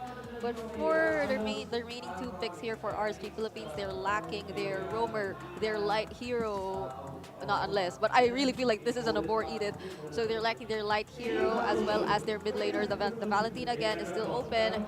So is would they want to go for the comforts, right? I'm not entirely sure if you'd still want the pick-off in this kind of scenario. It's still a Faramis that you're going up against here for Falcons APBren. So what other options are available here for light just in case? But then, yeah, if ever the show is there. Wait. So this is a light edit? Yeah, it's a light edit, and of course Valentina will get picked up there by Aqua. Toms, that's gonna be a Toms with a vengeance. I think they were just thinking they needed a hero with a vengeance, and honestly, as another beefy front liner. But that's dependent on RSG Philippines winning some early trades. Because if they lose the early, that Toms loses. You lose a frontliner right away. And how likely is it going to be for RSG to regain the momentum if ever they do lose the early game? Since at this point, it might be too dependent on how long will Irad be able to hold out the map for them. Yeah. Since the late game definitely might just be going into the hands of Falcons APBren. So they close out their draft with a Ruby. So if ever RSG does opt to go for the team fights, then at least for Falcons APBren, they have a way to deal with that pressure because they have a Ruby, which will go into the home. Yeah. Okay. Interesting choices here. Obviously, the early to mid game for Falcons APBren could be terrifying with Nolan Faramis together. However, RSG Philippines are gonna wanna play aggressive. They have to find some wins early, help Nibor win early. I'm so curious to see what will happen in the Land of Dawn, so let's head over to our casters, Leo and Ingan. Take it away. And away we shall take it into game number 2. Falcons APBren at match point. Jose and Leo here bringing you the action. It's odd how Falcons APBren actually welcomed the Valentina. Like, to be a fly on that wall in that draft, why did Falcons APBren allow for this? Because obviously, they now also have their own NetherRealm. Yeah, I mean, they want to go for the clashes, want to go out sustain as well their opponents, and this is the basic matchup we've been seeing since forever. The Valentina Faramis, so we can expect a lot of intense matchups. And I do agree with what Renmar and Brigida said. Similar to like a Jawhead, if this Thamus is on the receiving end, it's going to be almost non-existent all throughout the game. And again, do note this is Nibor playing it. We're so used to him playing the Edith. You know, single approach, single initiations, turning the tides of battle. Here he's more of a eminent threat. Like, he has to stand in a place wherein he can barrel through a lineup and force his way through. I don't know if that's worth it. I don't know if it's going to work out because obviously throughout the draft, RSG switched it up. They stepped on the clutch. They said, hey, Light, you're playing the Edith. I don't know if FCAP was ready for that. Yeah, honestly, if RSG just really avoids the early aggression that Renmar and Brigid has been telling FCAP's plan, Nibor's gonna be fine because again his mechanical skills in terms of laning phase along with his Thamus compared to a Hylos has more mobility, has more outplay potential. He's gonna be fine. So I guess it's a blessing in disguise that the Hylos is in the XP lane too. Oh, check this out! Early action! Here comes the early action, but this time Ogwen is the one who's gonna fall down. Kyle TZ wants to answer right back, but Irad's not backing down. Okay, so this is what they were saying a while ago. If RSG manages to catch FCAP's, stop FCAP's aggression, they're going to be fine. With their own. Yeah. RSG now transitioning into their own turtle take. That's 4 members against 2. Nibor on Flap TZ, pushing him out of that Y brush. I wonder. It's a clean take. RSG's got this. Yeah, no trade for Falcons APBren. Even Nibor working extra hours there, trying to zone out Flap TZ. Oh. Wow, this is a very aggressive Nibor that we've all been waiting to see. Jose, I gotta tell you, it's a perfect first 2 minutes for RSG. I would love to take a video of that play from that kill in mid onto Ogwen, in the transition to the turtle, put it on a frame, hang it on my wall. Like that's perfect. That's how perfect that's it what is. You do. That's 10 what out of 10. Yeah, you go for the pickoff, convert straight into an objective. Again, you mentioned how Nibor was just playing man-to-man defense. Yeah. That's how you end up with a 700 gold lead this early on. And now they want to replicate what they did a while ago. And just to add to your point, though, even Kyle TZ tried to go in with a fracture, trying to burst down Aqua. Didn't even succeed. It's that attempt by Kyle that made it really seem like FCAP was behind. Yeah. Like RSG was calling all the shots that early on. Gold lead ballooning out of control here. Now up to 1,000 and change. Let's talk about this gold lane matchup. The Harith versus the Clone. We'll do that later. Fuse in trouble. Nibor with the counter on Inferno. Very tanky. Kyle TZ has to walk away now as Nibor pops up the Vengeance. But Irad, on the other hand, goes for a few. Pop the Tempest and Blades. Will he connect with the Defiant Sword? Yes, he will. Fuse gonna fall down. And RSG just extending the lead to 1.7. And here comes Ogwen with the pull. Here comes the chase from Falcons APBren, but a save from Aqua, making sure that the light remains unbothered. Highway robbery. Yeah. Literally stole the NetherRealm, used it to their advantage. And now I'm wondering if FCAP is kicking themselves in the behind. Why did we open up the Valentina? That wouldn't have happened if it was any other mid laner. By the way, they banned out a lot of the big things. Hey, whoa, whoa, whoa. Grant the purple, was it? Grant that purple indeed. That's why Flap TZ wants to chase, wants to punish Irad. Punish him. But Nibor says no. Just acting as a secondary tank for RSG. And this is what Nats has been saying. Really, really focus on, capitalize on the mistakes of Falcons APBren. And it's not even Falcons APBren making mistakes. It's RSG forcing them to make mistakes. That's right. And all the more impressive is how FCAP finds a way to finesse a turtle take. Wow, second turtle going over to FCAP. All right, save for that FCAP turtle take out of nowhere. I'm pretty sure RSG knew that they would have been punished by that false engage. I'm impressed how Nibor is using the stamps. Like, it's not even about mechanics anymore. Yeah. It's not even about laning. It's understanding the limits of his hero and using it to benefit his whole team. It's not like he's controlling Frapteasy. He's just being enough of a nuisance to say, hey, you fight me, it's gonna hurt. I actually agree. And that's contrast to what Nats has said a while ago, that when it comes to the clashes, you know, Nibor really needs to work on that. And this time, he's showing what he's capable of. Imagine all the 1v1s, the man-to-man defense he's been doing against FCAP. Jose, long and short of it is, he's denying clashes. Yeah. He's putting down members of FCAP to a low enough state that they will think twice about going 5v5. And that's almost just as important. And this is allowing RSG to be aggressive on all the other fronts. Look at top. Speaking of aggression, Kosei He's dancing. dancing on the dance floor, pops the Salmon Force to make sure they have the advantage when it comes to the turret takedowns. And all I can say is the Faramis Kyle TZ connection with the Nolan is indeed scary, as what Renmar mentioned. RSG doesn't care.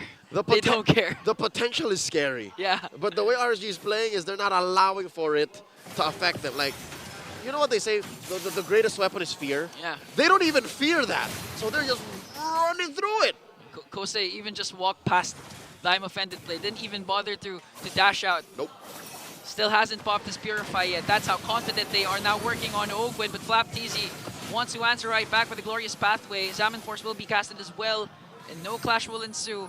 But looking at the gold lane, just Kosei really dominating, forcing Super Marco to really have an uncomfortable state in his laning phase. That's right. Luckily for Super Marco, he's the more mobile in terms of rotational speed. So he can double lane. He can put himself in a position to better make use of the fact that he can't fight back. So best believe of all the members of Falcons APBren, Super Marco should be relatively comfortable when it comes to farming. Up at least until Irad starts hunting him down. Right now, the last turtle has spawned lower quarter. They're both shuffling for it. And so far, I'm getting the sense that FCAP don't want to let this go. Like, it's not for free. Yeah. But Light, though, has a good position. Just waiting for the perfect Earth Shatter combination. I dare ya. I dare you. Cross the threshold. FlapTZ also daring Nibor to go in. Here comes a glorious pathway, but Kyle TZ nowhere to be found. I think it's going to be RSG who's going to secure this turtle. Now the clash ensues. Again, the chase for the Raiders.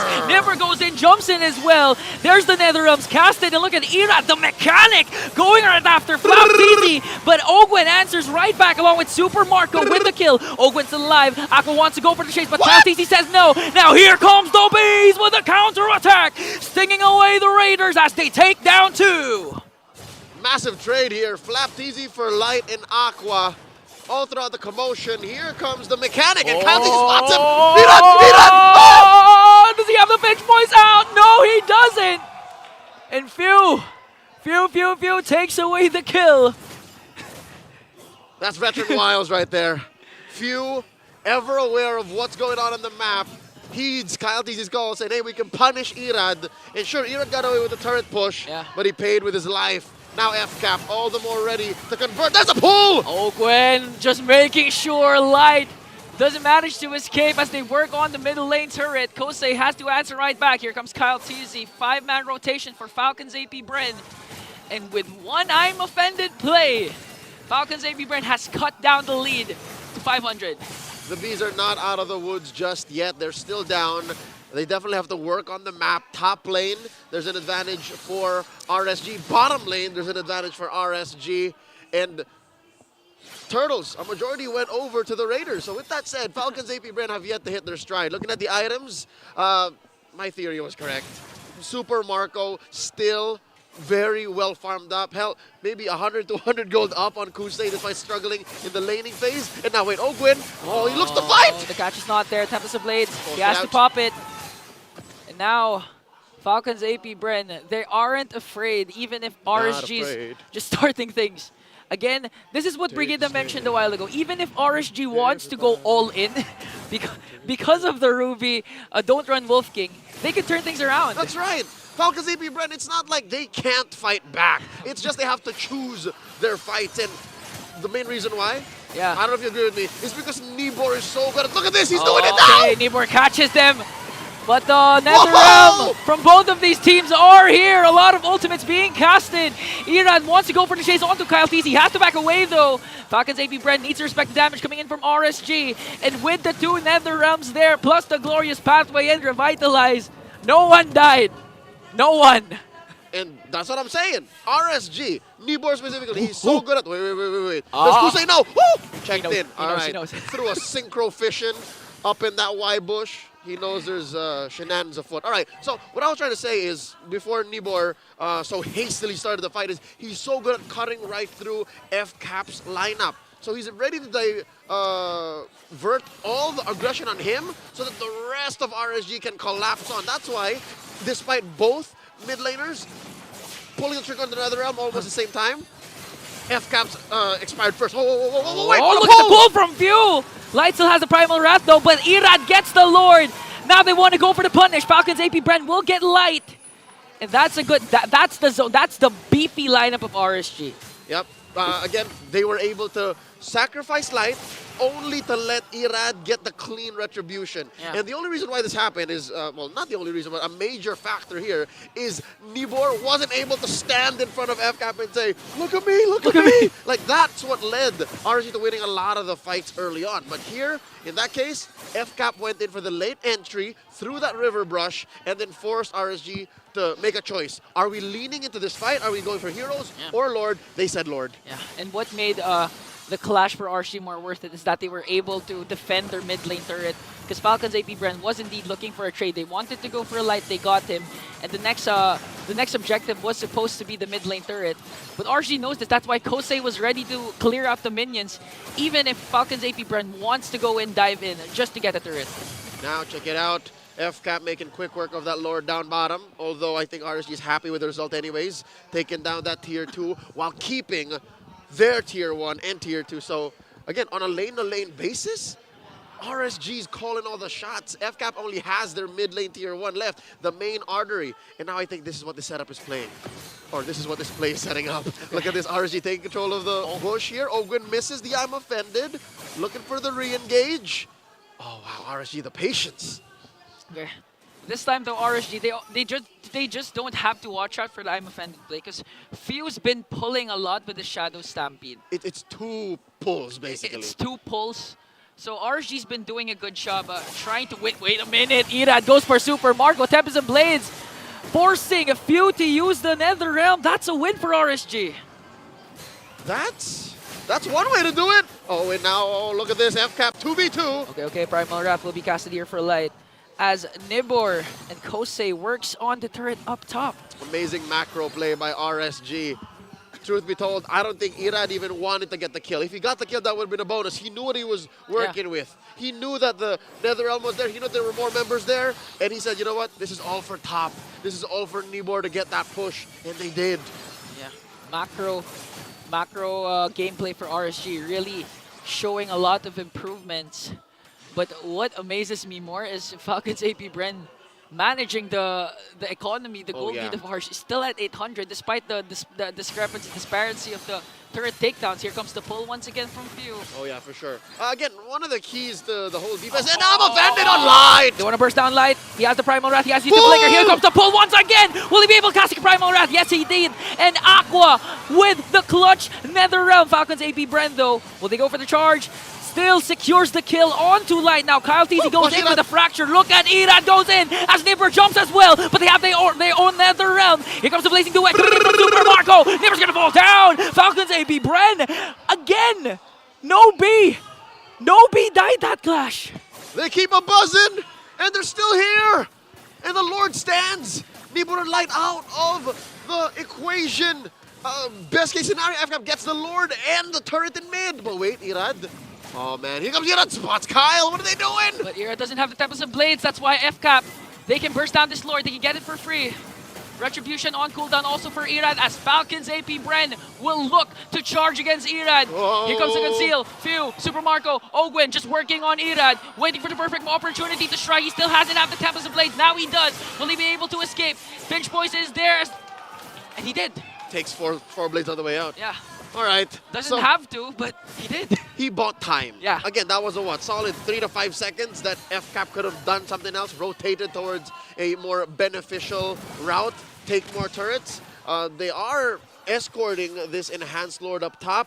Mid lane should have a beefy wave spawning through, and now FCAP in the driver's seat. Clearly, that long setup sequence put our defending world champions in a spot they've never seen all game 2. Like all game 2, I'll tell you now, RSG was in control. Yeah. And now the question is, where does Nibor come in? Like how can he do what he was doing mid-game? At this point, Falcons APBren isn't even minding Nibor. They know it's hard to burst him down. Just look for the damage dealers. That's Flap TC casts Glorious Pathway. You have to watch for the pull once again. Owen goes there. Aqua uses the Nether Realm first, as well as the Zaman Force. But here comes Few. They want to counter engage. Working on Aqua. Here comes the stun. Will they be able to take him down? No, indeed. But Kyle TC up against Irad. Pop the Tempest of Blade, but Kyle TC still there! Catches the mechanic and takes one. They folded that boy in half. Suddenly, FCAP have hit a power spike where they just shrug off all of RSG's ults. Jose, you saw that. That was everything thrown at FCAP to defend. Nothing for RSG. Even they're afraid of Few because of the Shadow Stampede. And Few didn't even need to use Netherrealm. It's just for safety. It's overkill basically for Falcons APBren. I can smell it. I think the beast knows. Okay. It might be endable. Glorious Pathway. Oh! I'm offended. Flicker play plus the pull from Few. Super Marco. We all know the entry from the Blazing Duet. Here comes the Netherrealm. That's Falcons APBren bounces back and takes down RSG Philippines. Falcons are here. 2-0 against the Raiders. This definitely helps in TNC Pro Team's playoffs hopes. FCAP's taking the victory.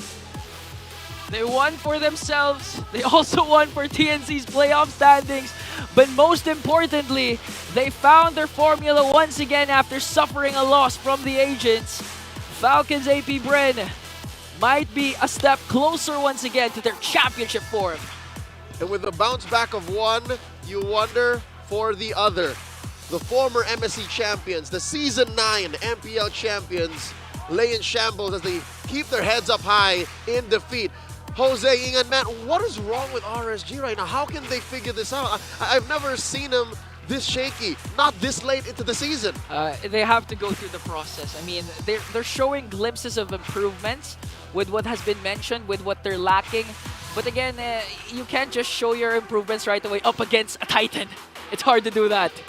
They have reclaimed their Titan status. Not like they ever lost it. They're on stage with Mara Aquino. Falcons APBren, a sweeping win against RSG PH. Let's hear from them in their winners post-match interview. All right, everybody, give it up for Falcons, for APBren. Congratulations sa win nyo. Now, pasok na kayo sa playoffs. So, paano nyo ba ina-approach yung mga susunod na laban? I mean, you guys don't have anything to worry about right now. So, what's your mindset in terms of each and every game and match? Yung mindset po namin is maayos namin lahat ng mga simpleng errors. Tapos, ine-aim po namin na mapunta kami sa upper bracket. Upper bracket is the goal right now. Actually, ito, Few, bilang captain, right? After a loss, kasi sanay kami kasi sa inyo, laging nananalo. So when you guys have a loss, just like what you had last time, ano yung mga kinukuha mo doon so you're able to apply it for the next games, and how are you able to approach your team?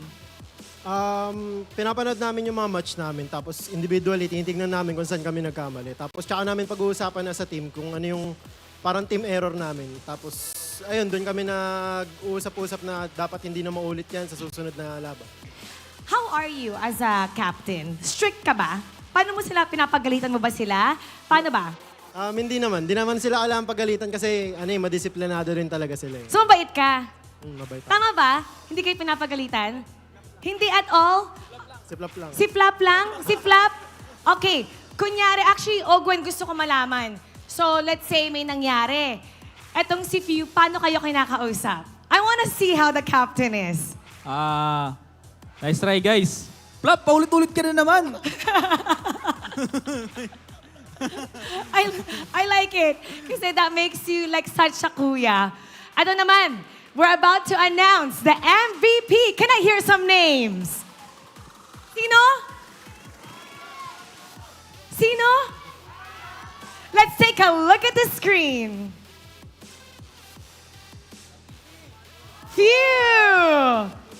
Phew! Okay, anong gusto mo sabihin sa lahat ng mga supporters nyo? Sa lahat ng supporters na nanood dito sa Raiders, pati sa B, syempre, sobrang laking pasasalamat namin na nanood kayo. Sobrang saya na maglaro ng maraming audience. Oh, ano sasabihin mo kay Flap after? Hindi, ngayon maganda yung ni Flap. Malupit si Flap.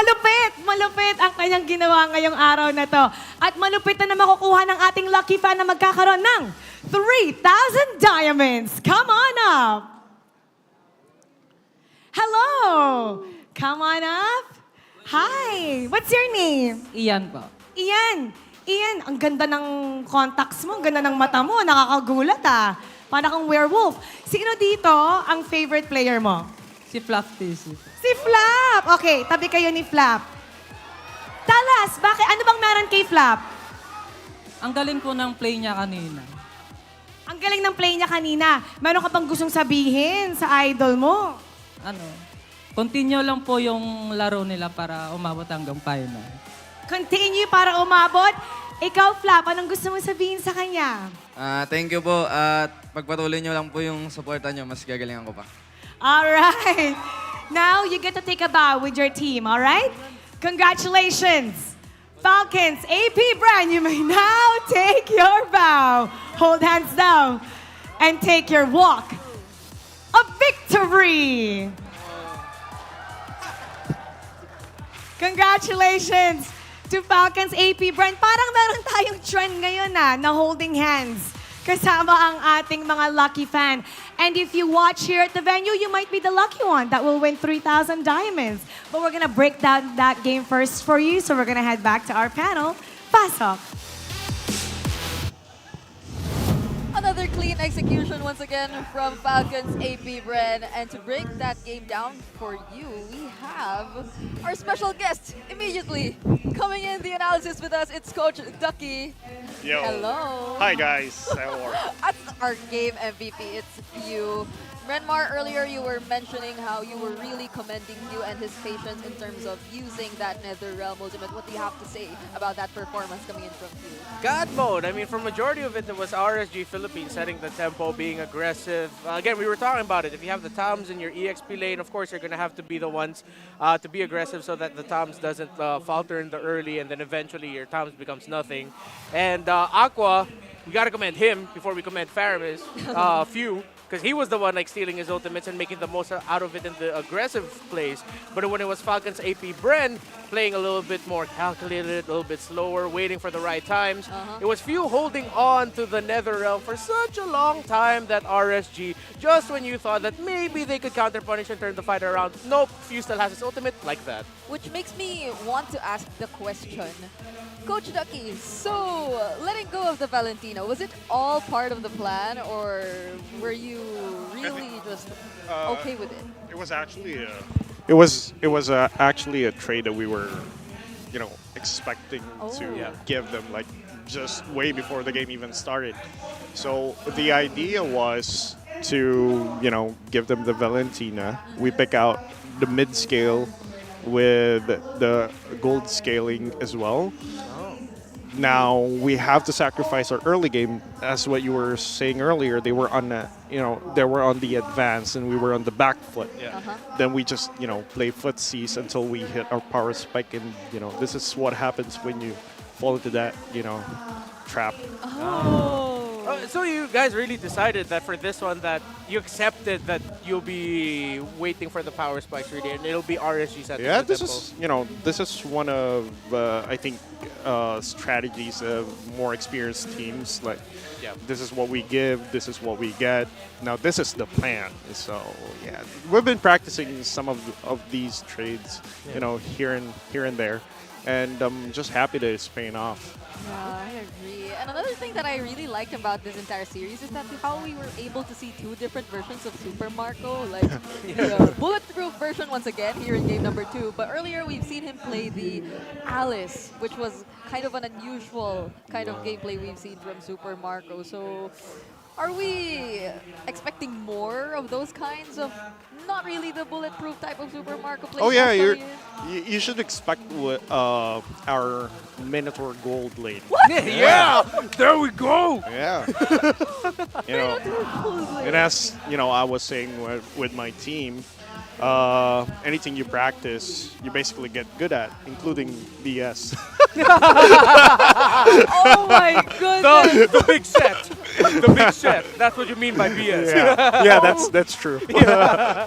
But actually, I'm glad that we got to touch on that because we're actually seeing a trend globally. I'm not sure if you're aware of this, but there's some rising cheese picks in the gold lane. Oh, yeah. Seems like marksmen are now getting a little bit more put to the side. Not exactly like B-tiered, but people are considering more mages, magic damage in the gold lane. Like, what's your take on that?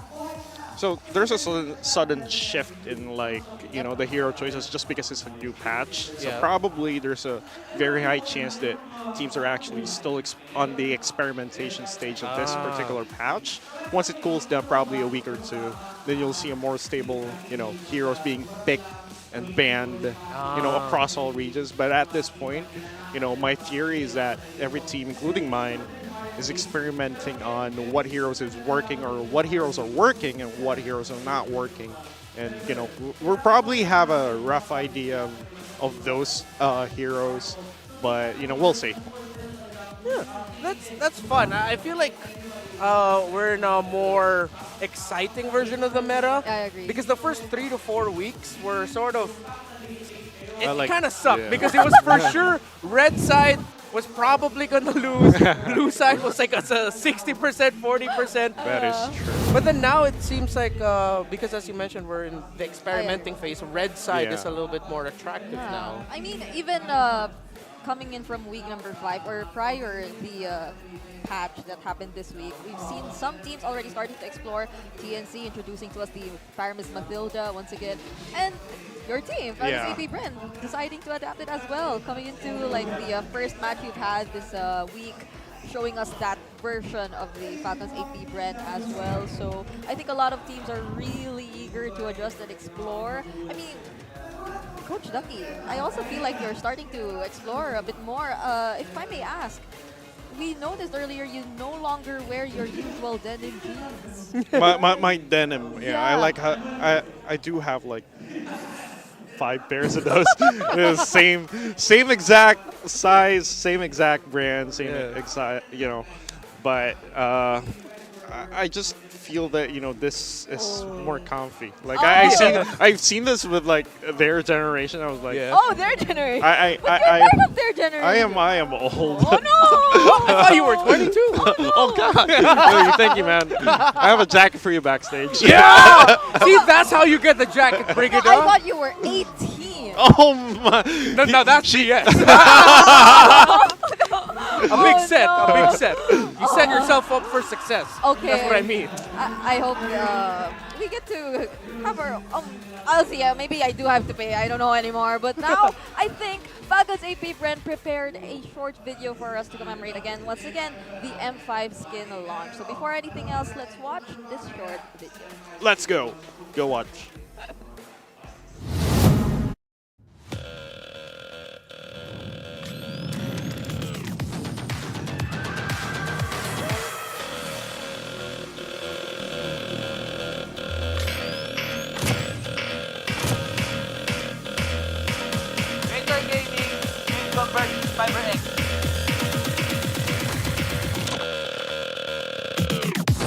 Nakatuwa kasi naging karakter din ako sa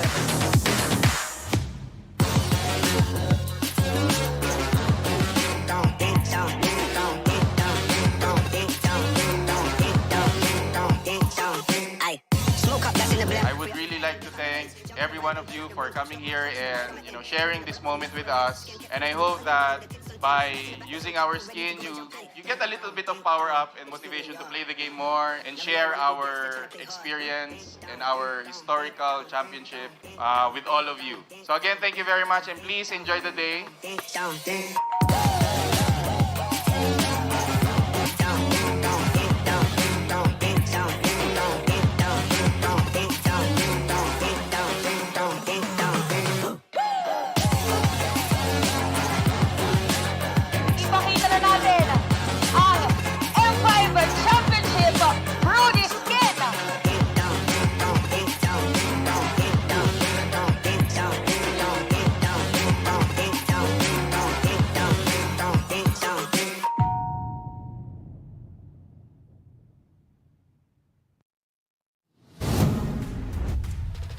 that video, I think a lot of things happened during that M5 skin launch party which happened. So what was your most memorable experience? I think that was when I first saw Super Mac Super Mac, yeah.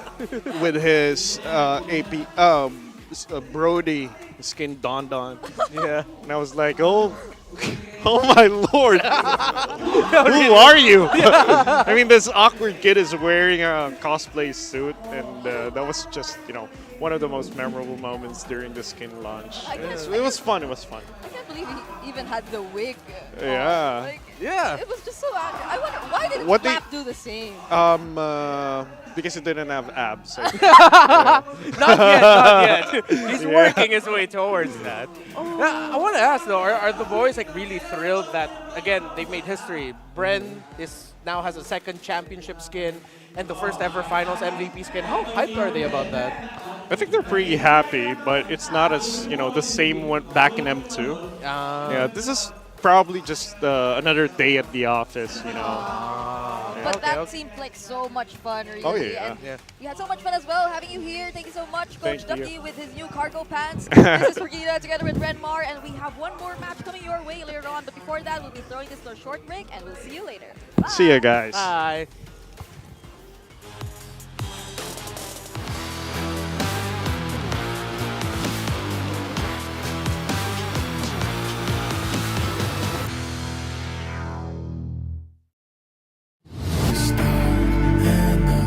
Shadows are deep, who can protect the world? A light of hope shines in the dark. One strike, I swear by people's side. Keep faith just one time. I'm gonna light up all the fires. One strike for my desire. Light up so bright. Each of the power in my heart. I'll defend the world.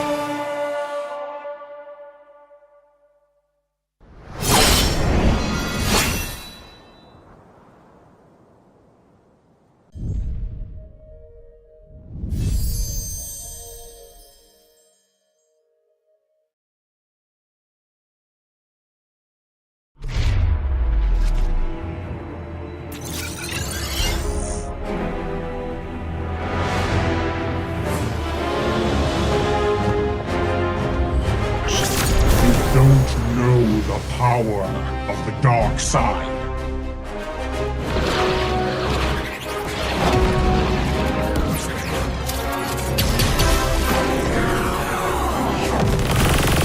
Target on the move. Prepare to engage.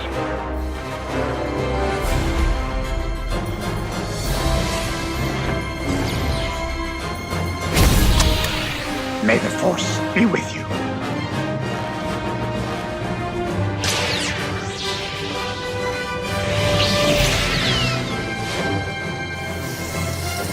I will do what I must.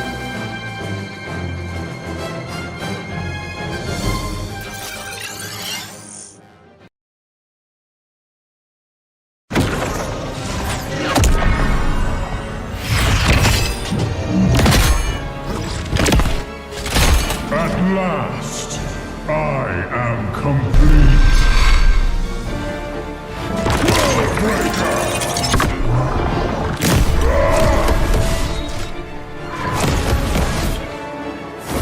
Come in fairness.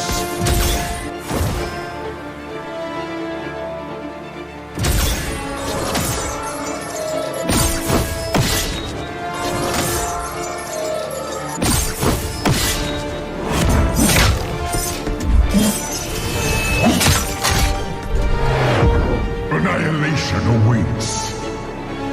Boundless is my hunger.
Get 8 gigabytes of all-access power. To do it all. Plus only TikTok to scroll and share non-stop.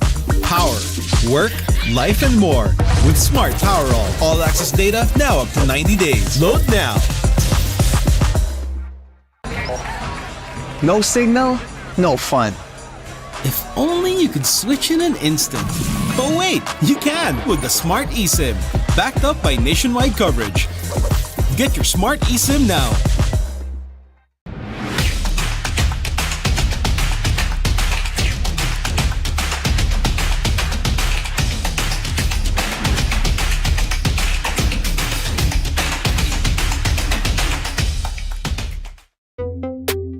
Tuloy-tuloy live selling, tuloy-tuloy content, tuloy-tuloy gaming. With new Smart All Access 99. May 9 gig ka, now for 15 days. Load now, live more today, and tomorrow, and after, and the day after.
together with the sun, even though your back's to the wall.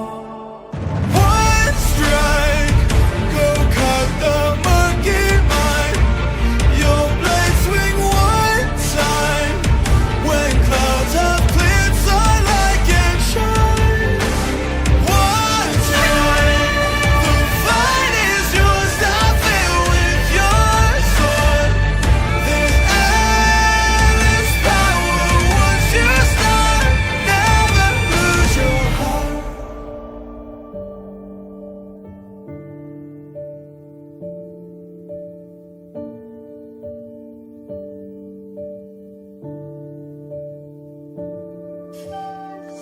Tonight is dark and the shadows are deep. Who can protect the world?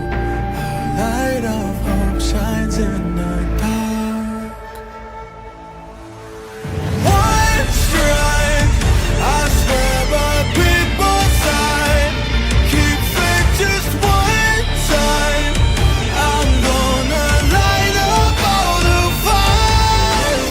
One strike for my desire, a light up so bright. Each of the power in my heart, I'll defend the world.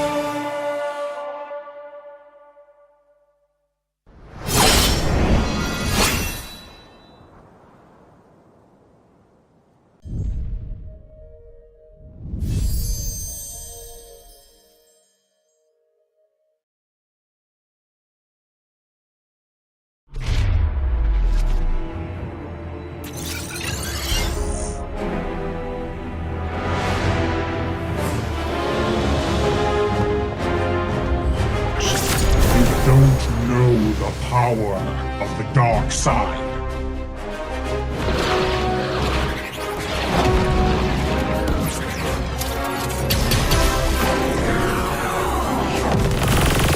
Target on the move. Prepare to engage.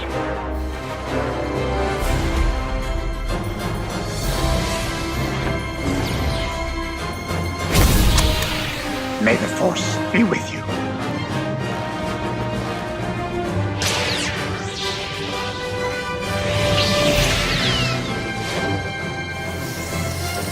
I will do what I must.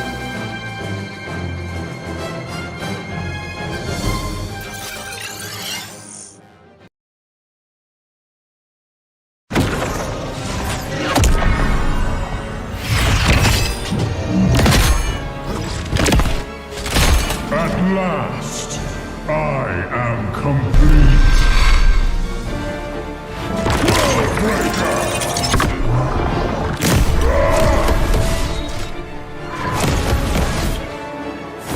Come in fairness.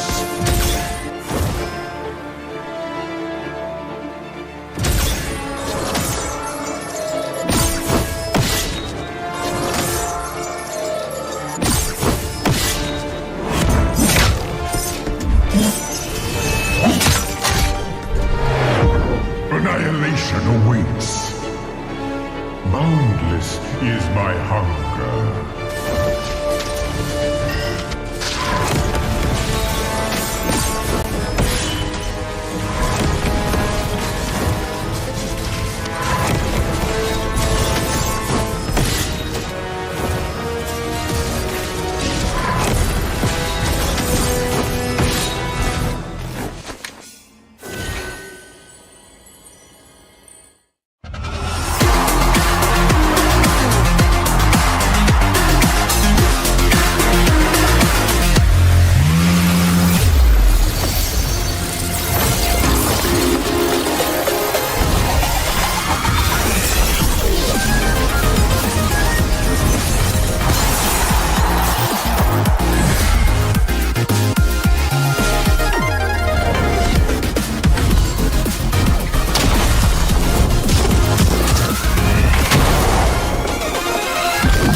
Get 8 gigabytes of all-access power. To do it all. Plus only TikTok to scroll and share non-stop.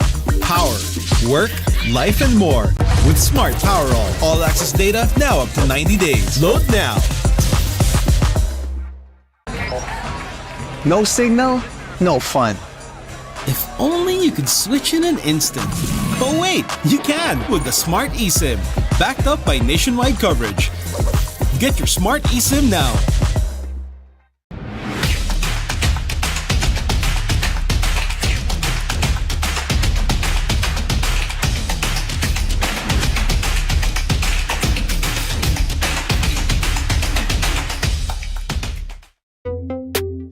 Tuloy-tuloy live selling, tuloy-tuloy content, tuloy-tuloy gaming. With new Smart All Access 99. May 9 gig ka. Now for 15 days. Load now. Live more today and tomorrow and after and the day after.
No one would ever know your name.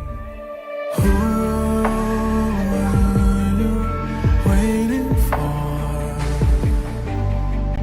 No one would be there to save you. You would be alone when hope was gathering together with the sun.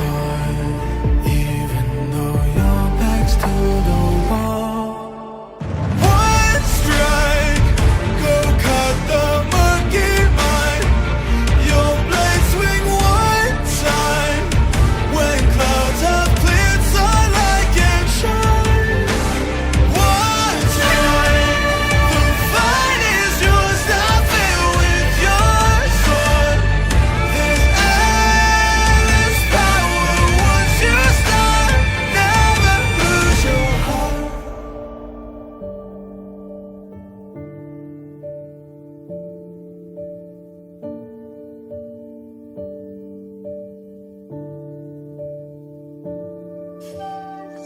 Tonight is dark and the shadows are deep. Who can protect the world? A light of hope shines in the dark. One strike, I swear by people's side. Keep faith just one time. I'm gonna light up all the fires. One strike for my desire, a light up so bright. Inside the power in my heart, I'll defend the world.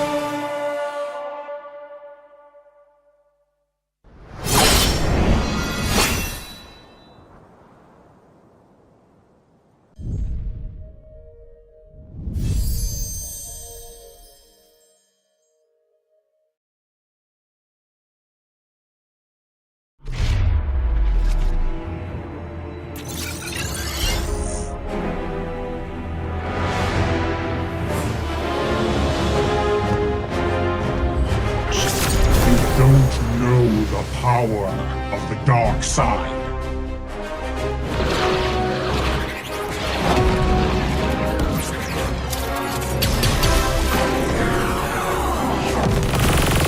Target on the move. Prepare to engage.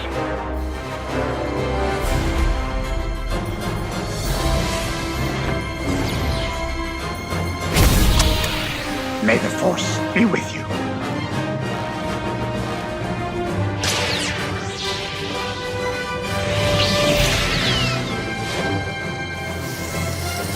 I will do what I must.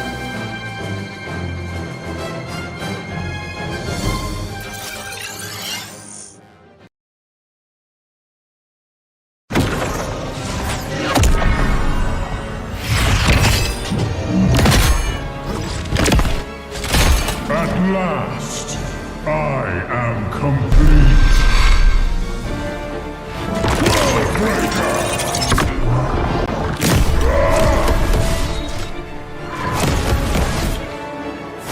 Come in fairness.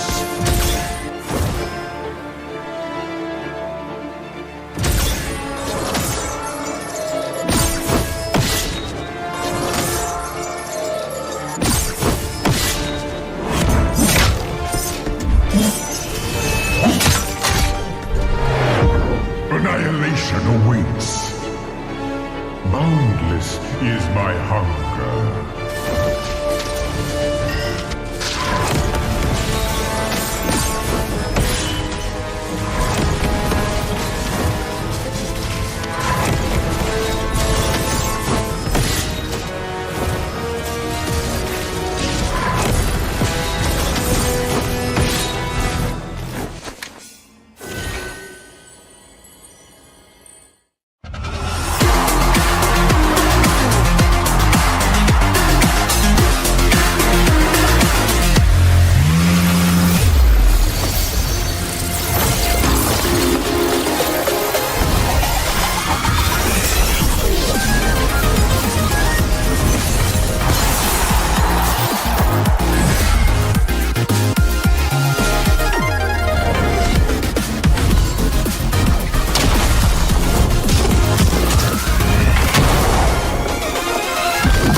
Get 8 gigabytes of all-access power. To do it all. Plus only TikTok to scroll and share non-stop. Power, work, life, and more with Smart Power All-access data now up to 90 days. Load now. No signal, no fun. If only you could switch in an instant. But wait, you can with the Smart eSIM. Backed up by nationwide coverage. Get your Smart eSIM now.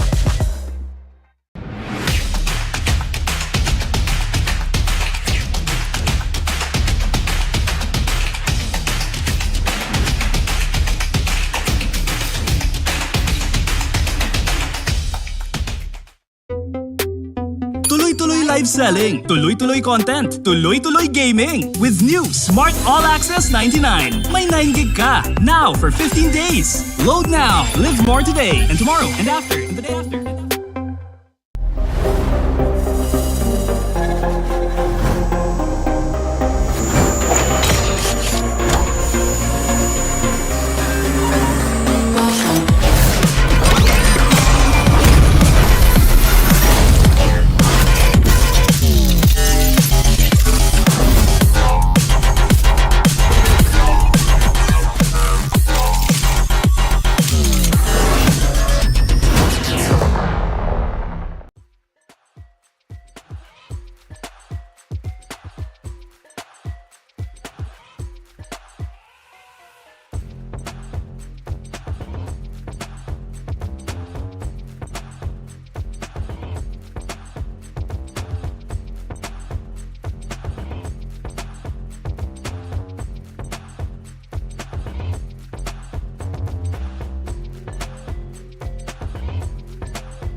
Fighting for,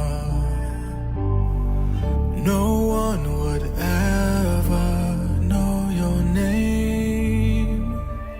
Who are you waiting for?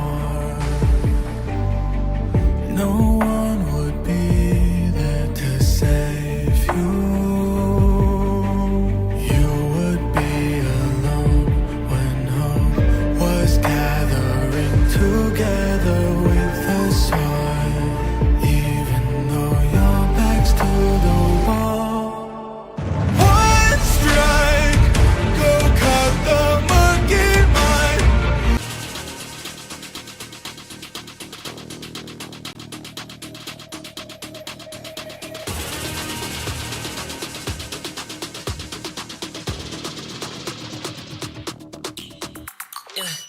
Hit me like I might get over, but you can give me in no corner. I know I can make a comeback, ace this round and finish this game now. Got the power on my shoulders, yeah, you know that I'm a soldier.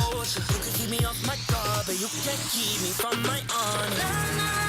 I feel like the floor is lava. The energy's getting higher. You're saving my arms. 'Cause I know just what I got. I got you like na-na-na. And you know I hold the power. This feeling I love. Oh yeah. Making my grind good to great. So don't stand in my way. Standing tall and I won't fall over. We are better than great. Good. We are better than great. We stand tall, won't run away. We are fun, nothing gon' change. Great. We are better than great.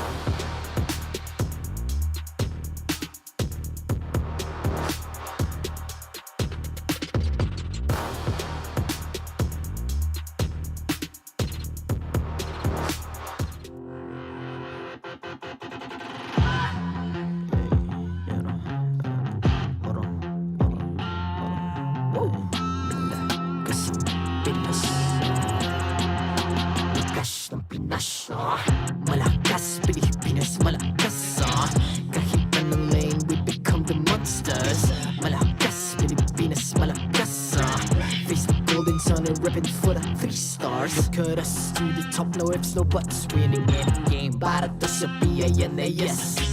Di mo matikin ang aming boses on your level. Nasa kalye man o mobile window, I become a legend.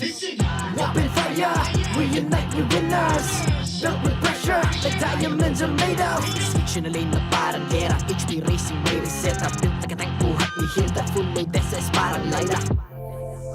Susundan ko ang iyong bakas, kasama pataas, tagumpay natin to dahil tayo'y malakas. Para sa Pinas,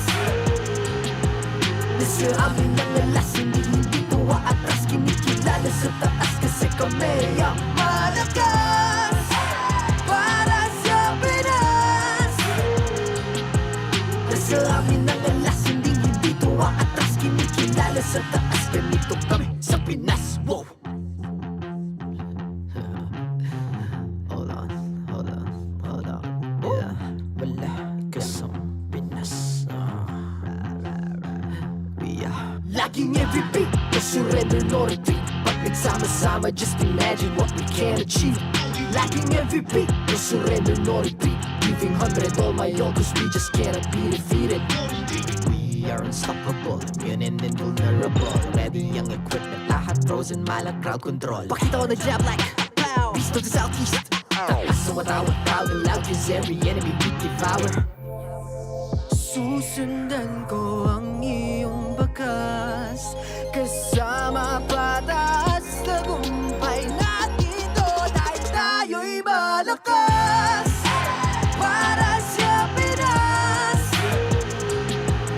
Kasi amin ang alas, hindi ko atras. Kinikilala sa taas kasi kami ang malakas. Para sa Pinas. Kasi amin ang alas, hindi ko atras. Kinikilala sa taas, ganito kami sa Pinas.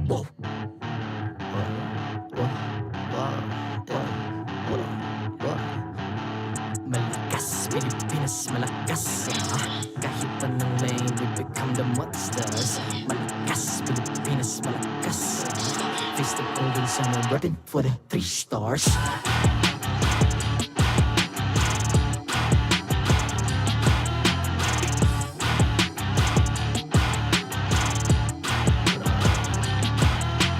Ang lakas ng Pinas, we unite, be the stars. Ang lakas ng Pinas, we unite, be the stars. Ang lakas ng Pinas, we unite, be the stars. Ang lakas ng Pinas, we the stars. Ang lakas ng Pinas, we unite, we the stars. Ang lakas ng Pinas, we unite, we the stars. Ang lakas ng Pinas, we unite, we the stars. Ang lakas ng Pinas, we the stars.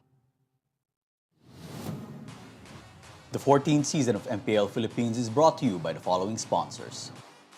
Smart, the official telco partner of MPL Philippines Season 14. The official tournament phone of MPL Philippines, Infinix GT20 Pro. Official suppliers, EMC Asia and Index Salon. Experience the MPL PH Season 14 action live at Green Sun, Makati City. Grab your tickets now via official MPL PH website. Don't miss any MPL action by following our official Facebook and subscribing to our YouTube channel. Follow MPL PH on TikTok for more content. And to ensure the equality and fairness of our games, MPL Philippines is also monitored and supervised by the Games and Amusements Board.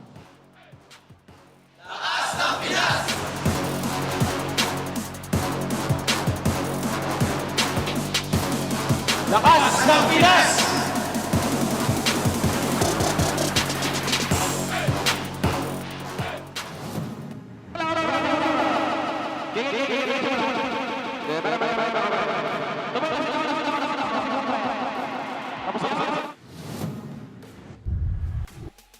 Welcome back to MPL Philippines Season 14. You're tuned into the final matchup of week number 6. At your service, my name is Leo. Here with Jim Buff and dancing extraordinaire, it's Jose Ingan.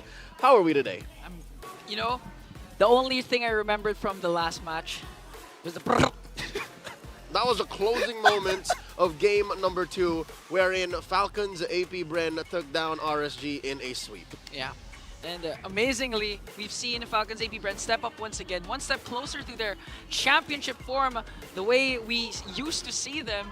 And it's exciting because, again, the standings of our bracket just keeps getting closer and closer. And that's not mainly because RSG didn't really put up much of a fight. Again, damage-wise, it seemed like their game 1 was more reliable. In game 2, we unlocked a new way for Nibor to play. He was a very macro-centric Tams. But still, that wasn't enough to take down the Titan in Falcons APBren. They're sitting at 8 points. Second to Fnatic Onyx PH at 10. And we see RSG close to rock bottom. Yeah. If you're gonna look at this schedule of RSG Philippines, it's a very, very tough schedule going up against the current top 4 for the standings. And for TNC Pro Team, on the other hand, they're up against Smart Omega, looking to bounce back from Smart Omega's defeat versus TLPH. That's right. That's our final matchup for the evening. By the way, the latter, Barangay Omega, are 1 match win away from locking in their playoffs spot, while TNC are still hoping, still wishing upon a star that some way, somehow, the Phoenix rises to the occasion in the last 2 weeks of the regular season. Can you imagine that? We are down to week 7 and 8 after this match. It was fast, really, really fast, 6 weeks. But still, it's exciting because of the new patch. We've been seeing a lot of new heroes in the span of 6 weeks. And just because there's just 2 weeks left doesn't mean there's any chances for y'all to miss out.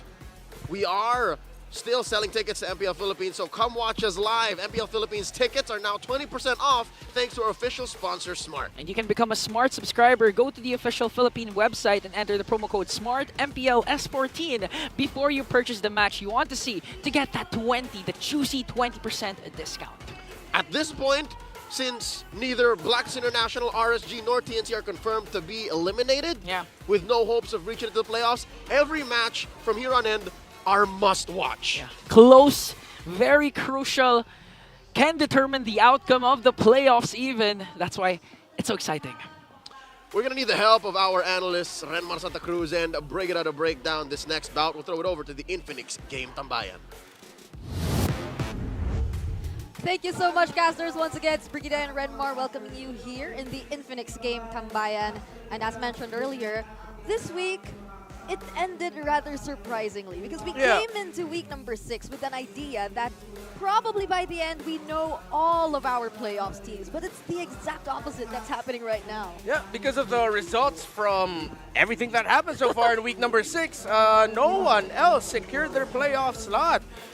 We thought there would be teams that be able to do that, Aurora, Omega, but no, at the end of the day, no one is still fully secured in the playoff slot other than Fnatic Onyx Philippines and Falcons APBren. Yep, at most, by the end of this week, and since this is the last match we're seeing for this week, we could probably see 3 teams advancing to the playoffs, and that third team might just be Smart Omega if ever they do secure the win against TNC for this match. And since Falcons APBren earlier won against RSG Philippines, TNC, even if they do let go of this series, they're yet to be eliminated for our playoffs contention. So really, it's becoming more and more competitive in the coming weeks. Yeah, again, despite everything, TNC Pro Team still has hope. If they drop this, as Brigida just said, they still have hope to make it into the playoffs. While Omega, if they drop another series, I think it'll be incredibly frustrating for them heading into week 7, knowing that in the back of their heads, like, come on, guys, we literally just need one win to secure our playoff slot. And actually, if we were to go back to our standings, the only changes we might be seeing at the end of the day is if Omega does get the win and brings their standings up a bit more, and that's the only change we're about to see if ever that does happen. But now let's focus on Smart Omega since we've been discussing them earlier. This is really exactly as the graphic says. It's already for their playoff stream. How long has it been since we've seen Smart Omega having a chance to get into the playoffs this early into the regular season? Yeah, the last time we saw that was MPL Philippines Season 10 when they secured their playoff slot by around week 5, week 6 if I'm not mistaken. At the same time, during that season, we saw the fall of TNC Pro Team from the heights they reached in MPL Philippines Season 9. And as we compare Escalera, Lances, Rome and mid for TNC Pro Team, you also have to look at Chaknu and Ukir. This is a showcase of their best winning combinations. So we have the Lilian Gatotkacha for Smart Omega, and of course for TNC Pro Team we have the Matilda Faramis and even the Cho and Zask. So watch those heroes to be in contention, although a part of me thinks that maybe the Zask will fall out, while the Cho, Matilda, Faramis, Lilia, and even the Gatotkacha are the ones that these 2 teams are going to be fighting for. Honestly, what I really love about these mid-duos we're seeing in front of us right now is how they can potentially really bring some unorthodox combinations and picks to the table. It is from Smart Omega, which we've seen the Louis Belleric, and then they also introduced the Gatotkacha, and for TNC, Escalera and Lancy, they were the ones to first introduce and bring back the Matilda Faramis into the current options of all of our teams, which even Falcons APBren have slowly been adapting. But to bring us back a bit to the first time TNC and Smart Omega actually faced each other in the regular season, it clearly was a 2-0 in favor of Smart Omega, and really standout performances for Smart Omega, if I may say. They even brought out the Hanzo in this matchup. Yeah, Game 2 MVP Hanzo for Andoryu, so it just goes to the idea of Omega really are one of the teams right now that are making the most out of the poison meta. We were still trying to find our footing during the first 4 weeks. As Coach Ducky said earlier, we're in a wild west right now where a new patch just came out. That means teams are more willing to try things out. So I wouldn't be surprised if one of these 2 teams introduce a hero that they themselves have not played yet and will make us go, whoa, really? Oh, I'm hoping they close out the week with another new pick to show us all, or potentially bring back, since there have been a lot of picks which have been gradually coming back since this week has begun. But for our viewers out there, it's also time to show your support. MPL fans, who do you think will be winning this? Is it TNC or is it Smart Omega? Don't forget to vote now via the online poll. So later on, we'll be seeing the percentages, but it's something we also have to answer ourselves. So this time, I'll go first.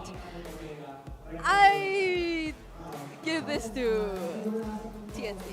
Okay. Whoa, we're the same. Really? Oh, yeah. no. And you will think we're crazy, but there's something up in the air right now. I don't know, maybe it's just blind hope, wanting a more interesting story heading into the playoffs so that things will get spicier and so that we can still say that there's a team that isn't completely eliminated. Yeah, I don't know why. I'm just vibing with TNC today. Nothing against Omega. I love them. It's really the competitiveness that I want to remain here. Since if TNC does win, it's not just them still being safe from elimination. It's also Smart Omega being slightly delayed in terms of getting that playoff spot. So yeah, I like how you're explaining it. For me, this is just disgusting hope. I'm just disgustingly hopeful right now that TNC will finally get their first series win.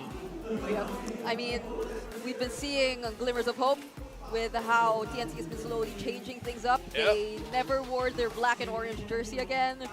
They've been sticking with the white and the orange version since they've entered the second half with a new identity or something like that, as they mentioned. But also, as you've seen earlier, specialized MPL-PH team recalls are also now available. So you will now be able to represent your favorite teams in the most unique way. Log in the game and get yours now. So we're flashing some of the team recalls. This one's for Fnatic Onyx, and then this one's for Smart Omega.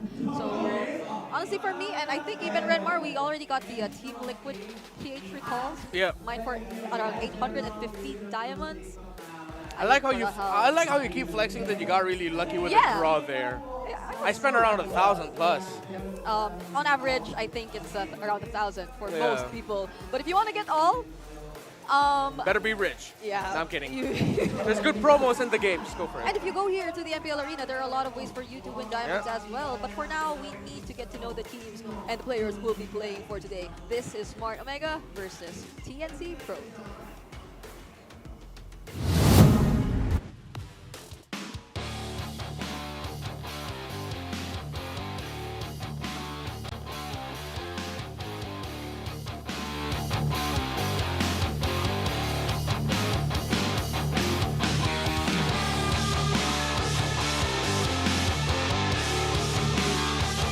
Entering the arena first.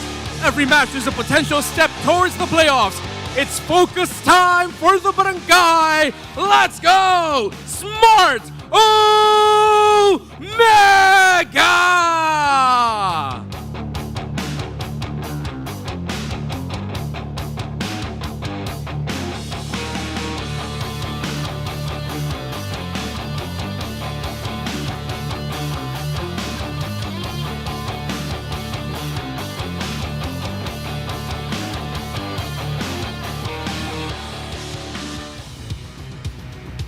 Hope still glimmers in the light of the Phoenix Fire, entering the arena, heralded by their birthday boy, Lancy. It's TNC Pro Team!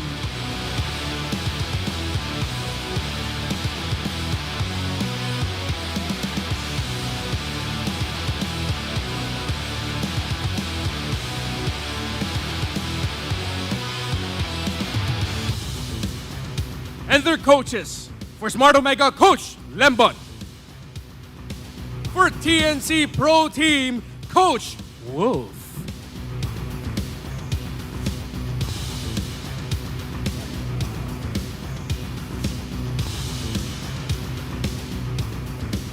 It's time for the face-off.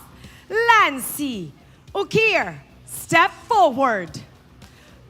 Bago magumpisa ang palagan, pag sinabi ko Lancy, isigaw happy birthday! Lancy! Happy birthday! Alright, birthday boy. paano ka babawi sa Barangay Smart Omega? Ano ang palag mo? Birthday ko daw po ngayon eh.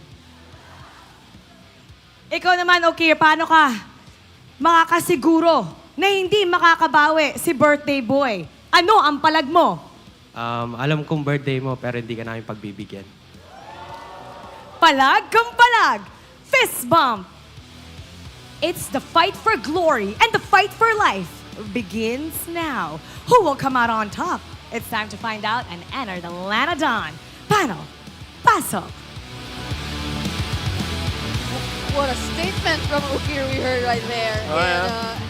The rough translation is, I know it's your birthday, but we're not giving you a chance. A part of me thinks that Omega really just might focus on ganking the hell out of Lancey in the early game.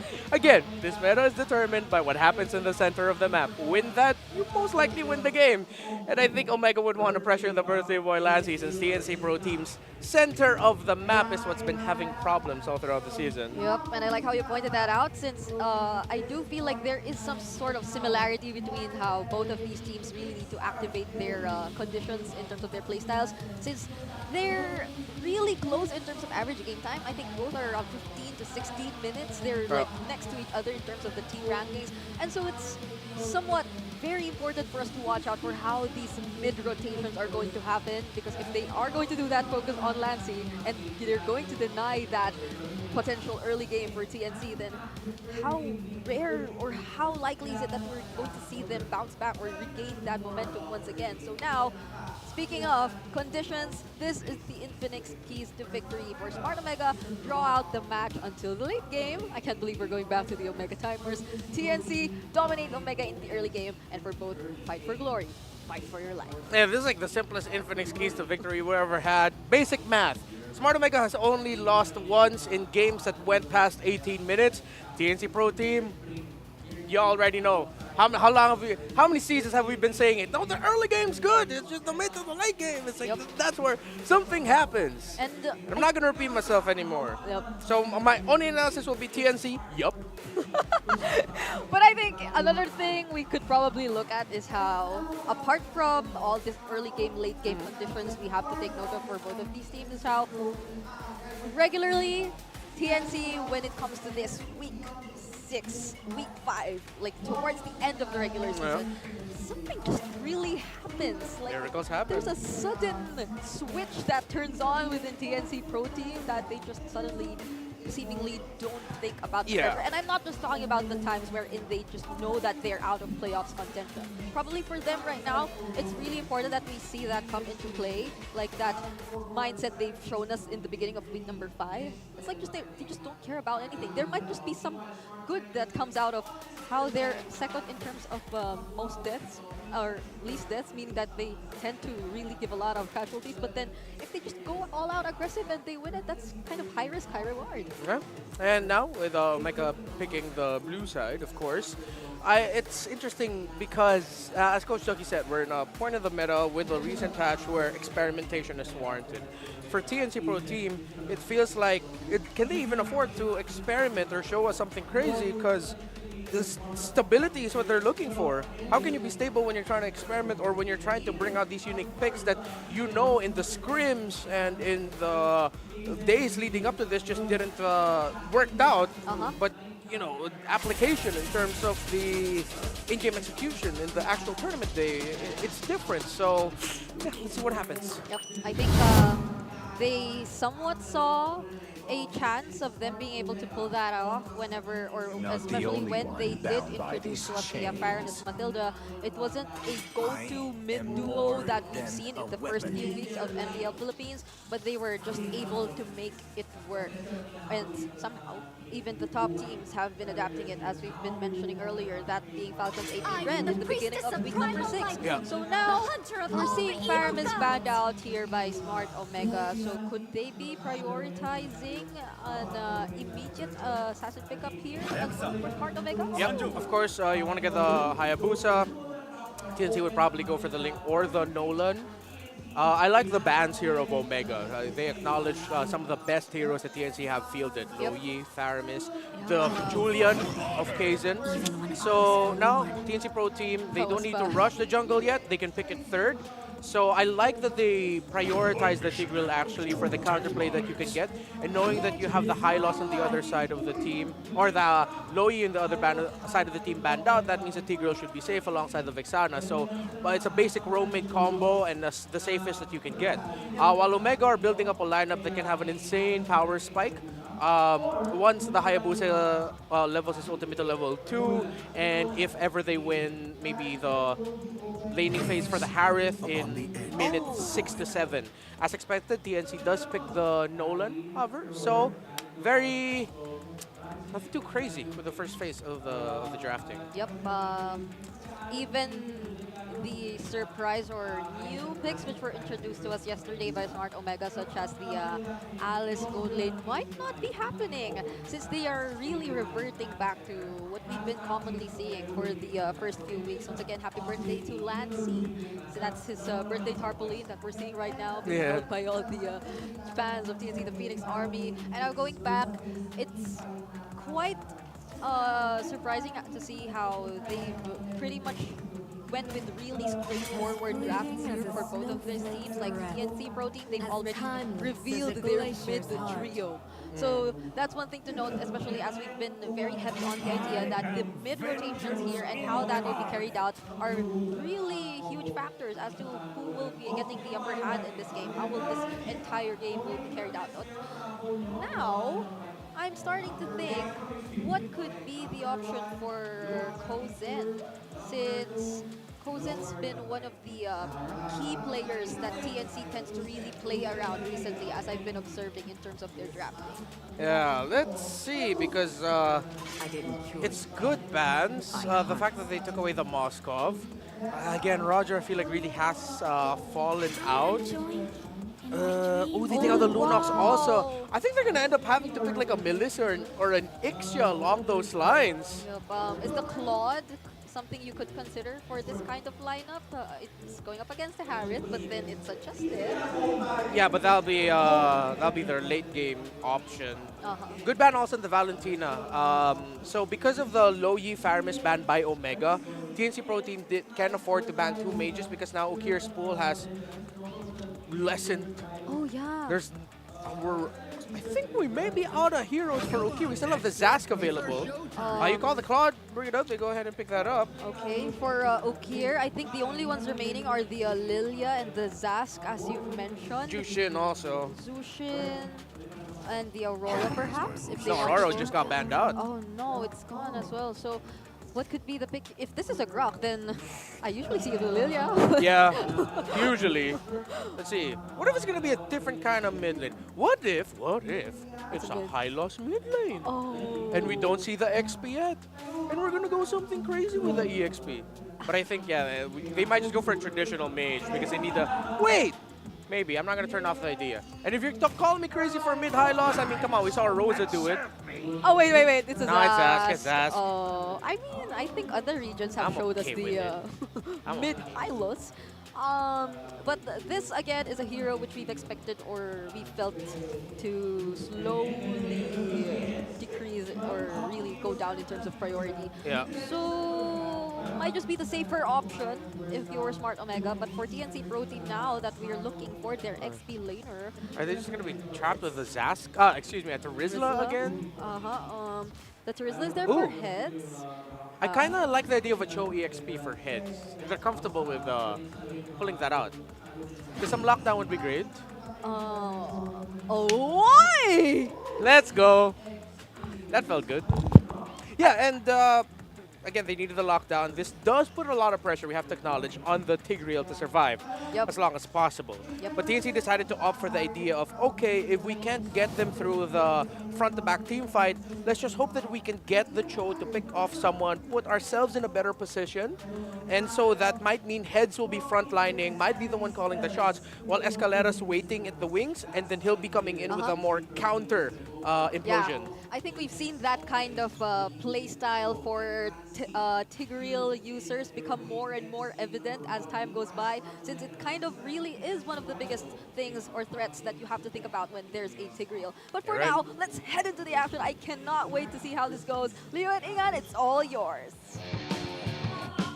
It's all ours. Thank you so much, Brigida and Renmar Santa Cruz. Setting up quite the bout between Smart Omega and TNC in a best-of-3. Once more, playoff spot up for grabs for the barangay. Leo and Jose Ingan here bringing you the action.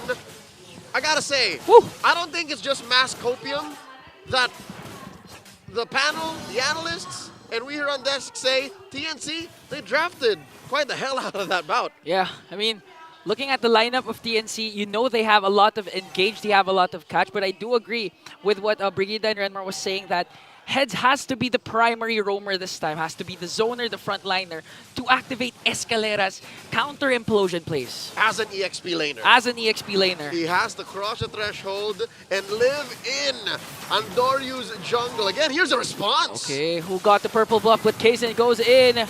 Is he going to fall down though? Chakra with the Ring of Punishment still survives. Here comes Escalera with a Sacred Hammer just to save Kaizen.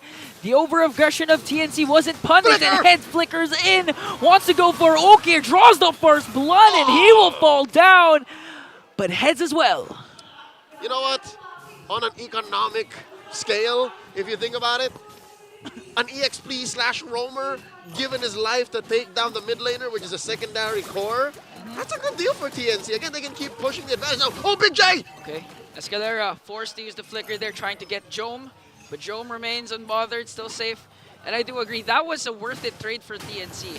Heads, ideally, you know Heads is gonna just keep dying, diving. But Ukir, on the other hand, you can't let that Zask die, especially with the recent adjustments for Zask. You know what, Ian? I'm gonna say it now. As early as 2 minutes, something tells me Smart Omega pulled a Mega Man, a Rock Man for our Japanese friends. They took what they learned from Team Liquid last night, and they're using it now. Look at the aggression. They're on the receiving end of that same thing from TNC. Okay, Chakno. Look at that! We'll have to walk away. Now, TNC, this is a different Phoenix Army. I mean, we're used to seeing them dominate the early game, but not up against Omega, who also is known for having a strong start. I mean, in terms of average game duration, they're both tied. Okay, Heads. Whoa. Here comes the kick, but no follow-up damage. Here comes Andoryu, though. Let's see. Okay, commits the Wiggy Shadow kill. Escalera just waiting for the perfect opportunity, but here comes Ryota! Flicker in with a wild charge, gonna punish Heads there. Dominator's Descent as well, as Ryota blocks Lancey's entry. Chaknu running for Lancey, the birthday boy survives! And now the counter-attack for the Phoenix Army. Here comes the implosion! Plus Kozin activated right away with the Blazing Duet, going right after Ukir. Ukir's gonna evade the death though, but here comes the counter-attack. Andoryu doesn't have the Wiggy Shadow kill. Escalera and Kozin will survive. Not at 3 minutes. There's not enough damage on Kozin to be able to get away with that and to even deal enough damage to kill anyone. But yeah, just to clarify, it's TNC who's doing Omega what Liquid did to Omega just last night. Yeah. They watched the replay. Again, Heads just doing Sanford things right before the first minute mark, was already in the purple buff of Andoryu. So you know how to beat the barangay is to be super aggressive, like TLPH. Just get in there. But here's the thing. Fool me once, shame on you. Fool me twice, shame on me. And it would be too much to expect a team like Smart Omega to fall for it twice. And now, I think it's safe to say, it's not the same story. Yeah. Again, 3 minutes in, 4 minutes. Second turtle spawning in the lower quarter in about 20 seconds. It's not the same. Omega had a much worse situation against Liquid last night. Yeah, really have a hard time, especially for Andoryu. Wasn't able to get his, I believe the first 3 buffs of Andoryu was heavily contested, like a Turtle Clash. So this time, Omega also learning from the mistakes of game number 2 against TLPH. But TNC, again, their snowball potential is high. They have the Nolan. Still 0-0 KDA, but with a proper setup from Escalera or a kick from Heads, give the kills to Kaizen.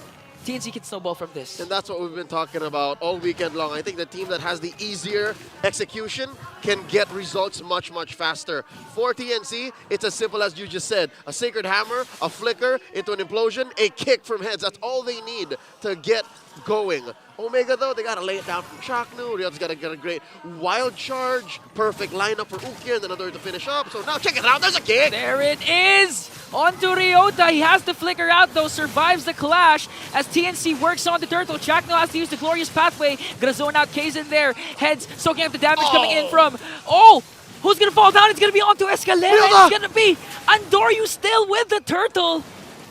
But a kill for Kaizen as he takes down Ryota. That ain't worth it. Omega split him up. And TNC, as aggressive as they were, you can't do that if you're not as focused. Oh! To the top lane, though. It's going to be a 2-on-1. Andoryu. Watch out, that was fine. He's very elusive, very slippery, as the shinobi that he is. But you know, Omega, during that turtle fight, they had so much ground control. Apart from their dual double tank setup, the Nightmare spawns coming in from Ukir forces TNC to just... They can't hide from the brushes. That's right. That Heads and Escalera wants to accomplish. They have better combat vision. And implosion from Escalera. Not worth it. Here comes Chakno to the rescue. They counter-engage the two tanks, just making sure that their turret's not going to be taken down. But Chakno... Oh, Kozen commits a blazing duet! Chakno all of a sudden is gone! And what a quick response from TNC. You know what? If they were setting up for a push, I'll tell you it's worth it. But right now, it looks like Omega's ready to defend. Jome is coming to the rescue, and he's going to clear the waves. Wow! Look at Smart Omega. The game IQ that's spread across the map, across the board. Led by their captain, Chakno the Mamba. Impressive work. Again, back to TNC's aggressive start. Gamers of all sorts know. Take it from strategy games, MOBA games, card games. If you're aggressive and you can't pinpoint focus what that is, you're going to lose to the team that is better late game. Yeah. So now, I think TNC's prime has passed. They have to play a different way. They can't just keep throwing bodies at Omega. Yeah, because Omega, they are really master of trades. I do agree with what you said. Even though Chaknu died, the fact that Jome's turrets up top are still intact means that he has more space. He still has the space to outplay Kozen and eventually gain more gold compared to the Claude. That's right. And again, you're not racing against the Claude. You can't do that, not in the current patch. 1.9.20 has blessed Claude with a proactive curve. His power spike is out of this world. He's like a high school student with an IQ of a math genius. With that said, you can't outrace him. But now, real quick, this is the last hurdle spawned up already. Going to the barangay. Another. Heads. Oh, that was a good zone though coming in from Chaknu. But here comes Escalera onto the back line. And a kick coming in from Heads. But there's no follow-up though. That's why he's going to be punished. Heads going to fall down. Here comes Kozen with a blazing duet onto Ukir. Still hasn't popped the Dominator's Descent. Now, TNC... They had no answer to that trade. I mean, they got a turret down bottom, but heads-up play from Chaknu. Just straight-up man-to-man defense on Kaizen, not letting him sniff even the last turtle. And just as quickly as Omega saw a window of opportunity, they split up. Yeah. They were like, all right, clearly this is our turtle. Jome, go take top lane. Andoryu, go clean up down bottom. We were pushing that initially, but now we can reclaim. And suddenly, look at this, TNC's gold lead, nada, kaput. Yeah. Even Andoryu just picked up the Sky Piercer. Actually, I think this is the first time again I saw a Sky Piercer. But this time it's gonna go on to Hayabusa. He's really confident that he knows he can go to those engages, get the kill without suffering any casualties. And that's easy right now for Andoryu because again you have two beefy frontliners in Chaknu and Ryota, and so far even if Chaknu keeps dying with two deaths, it's all worth it. It doesn't matter. It doesn't matter. Chaknu can afford to die. If Heads kicks the big horseman, that makes Omega a very happy camper. They can keep going. And the fact that his Revitalize will just get better and better as the game goes longer, this gives TNC a big budget need. Yeah. Invest in anti-heal. Where's he going to come from? Who's going to buy the Sea Halberd? Who's going to buy the Dominance Ice? Might be Kozen though. He picked up the DHS, I think around the 6 minutes, 7 minutes in, so instead of completing the Trinity, he can go straight up Sea Halberd. Yep, so he goes Golden Staff, DHS. Corrosion Scythe. Oh, you let go of the Corrosion Scythe? Yeah, he picked up already the DHS. Oh, I guess he's just not going to get the Sea Halberd. Oh, well, eventually he should. Okay. Because again, it's so hard. You have a Revitalize on Chaknu. Ryota, he got away with so much just by flickering away and then coming back while charging. You can't let that happen. Look at this. Grok EXP lane stats, played 4 times currently in Season 14 and has won 3 out of 4 times with a 75% win rate. Man, I'm not sure who. That's ridiculous. Who used the Grok as an XP? But one thing for sure is Ryota is rocking the Grok up to perfection almost.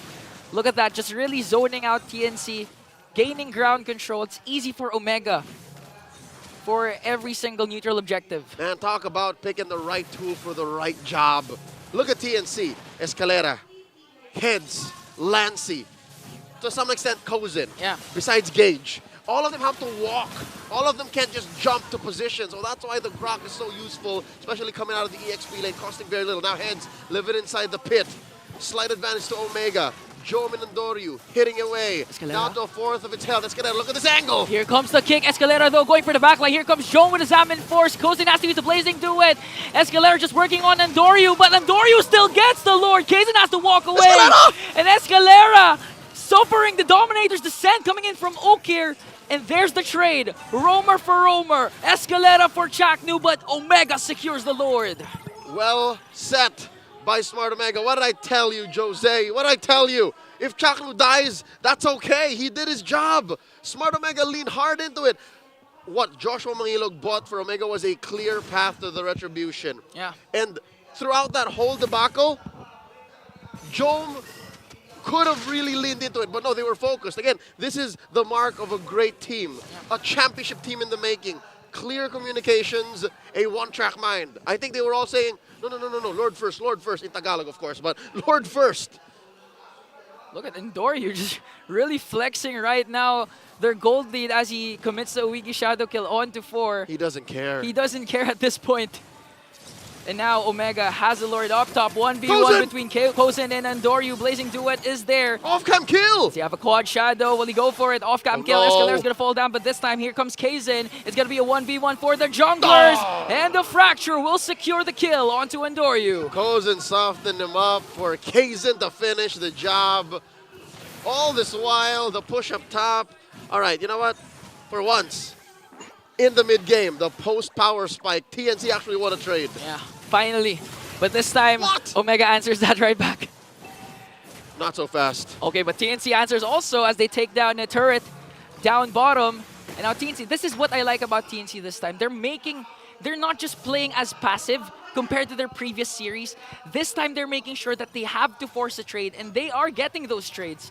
Okay, Escalera falls down, great, but Kazin was able to split push, and even they have the lead in terms of turrets down bottom. Yep, and again, Andoryu dying prior actually reset the stacks building up on the Skypiercer. Yeah. So already, I think it's a 1.5 worth of value victory for TNC in the trade.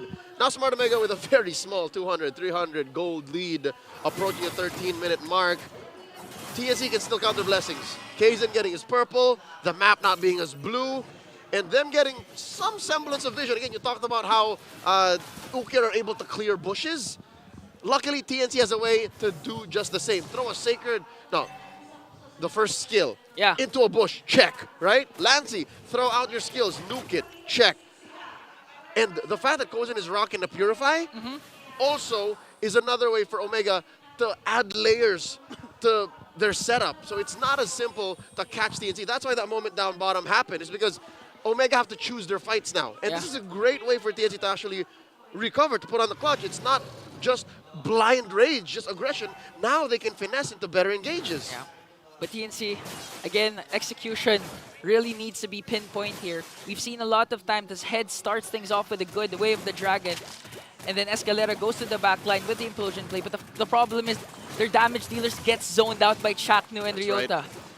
That's right. So now they have to do more than that. They have to flip the switch. Maybe Implosion first and then isolate with the kick. Yeah. But it's not going to happen if you don't clear this bush. Look at this amazing, this immaculate river bush control by Smart Omega, now up by about 1,000 gold. This does help though. The Athena shield on Escalera, he's not going to get easily bursted down by Ukir and can actually stand up against Chaknu and Jome. Yeah, he can actually go for the late implosions even if his HP bar is almost non-existent. So this time TNC, Escalera, Heads, needs a good pick off. Goes in with a VMI! And Blazing Duet just to clear out the minions. And now Omega knows that a major resource has been expended. That's going to be the Purify of Kozin coming into this Lord fight. Ooh, he did pull out a Zaman Force too. Was able to lifesteal away from that wave. Sure, he can stay in, but without a Purify and waiting on the Blazing Duet, it's going to be tough for TNC to actually contest. Lord here approaching half health. There's the reset. Where's Omega? Heads gets a kick! Here comes the kick! But no reinforcements from the Phoenix Army as Escalera and Kazan are down bottom. Looking for the angle though. I can feel the frustration brewing. Oh no, they're gonna get sandwiched here. 4 members, 5 members. They know Glorious Pathway plus a wild charge to bring down Kozin without the Purify. Now Escalera soaking up the damage. Implosion just to delay. Kazan on the other hand. What is he gonna do? He's gonna get the 1v1 up to Andoryu. But the Wiggy Shadow Kill is just gonna burst him down. And all of a sudden, the birthday boy is lonely on his big day. He's alone. A singular catch leading to a Jenga-like down spiral for TNC. A free objective, an eminent wipeout. Look at Smart Omega knocking down their base. That was such an aesthetic scene. Zaman Force and the Glorious Pathway just connecting, making sure that they burst down the inhibitor even before the Lord marches into their base. This could be endable for the Barangay. Again, one step closer, one more shot to securing a playoff spot. Here comes the Lord. It's an enhanced Lord. TNC have time to deal with it. But Omega will work on setting up the inevitable. They're syncing up the waves down bot, syncing up the waves up top, and allowing TNC a moment to breathe. Ingan, the tables have turned. Earlier it was TNC who had the easier execution, now it's Omega. They have so many AoE CCs, so many ways to activate their lineup. And TNC, they can only hope for a big kick or a miracle implosion. That's how they start up the fight. That's how they answer back, and inside their base too. Escalera, though, has the flicker. So again, they can commit the flicker implosion play. But the problem is the sustain from Omega is just too much. Even Shaknu still has the Revitalize, plus the Purifies are up for Jome and Ukir. And the problem is for TNC, Omega's casting of skills, it doesn't even need to be pinpoint accurate. Just the fact that you can cast the Glorious Pathway like this as he cuts off the pathway of heads there, brings him down. Jome working on the birthday boy. 3 members left to defend for TNC. They have minions onto the bottom lane and no more inhibitor turrets left. Matter of time, Escalera sets, but he's not going to catch anyone as they take him down. Kozin working on the minions and Doryu focuses on the crystal. Jome wants to bring someone down as well. And Omega will get a Game 1 win. The Barangay weathered through the storm, stuck it through a tough early to mid-game ramp, and eventually found themselves in a position wherein the margin of error was so big that you're right, they don't need to aim their skills, they just need to point it in the general direction, and the rest follow. Omega, kudos, one more game away from securing a playoff spot. Let's throw it over to the Infinix Game Tambayan to break down game number 1. That felt like an earlier version of the Omega timers. It didn't really reach the 18-minute mark, but they just got to turn things around in the blink of an eye. Yeah, well, we were there, and I agree with the casters with what they mentioned, that eventually it was a little bit easier to do what they needed to do when it came to the mid to the late game.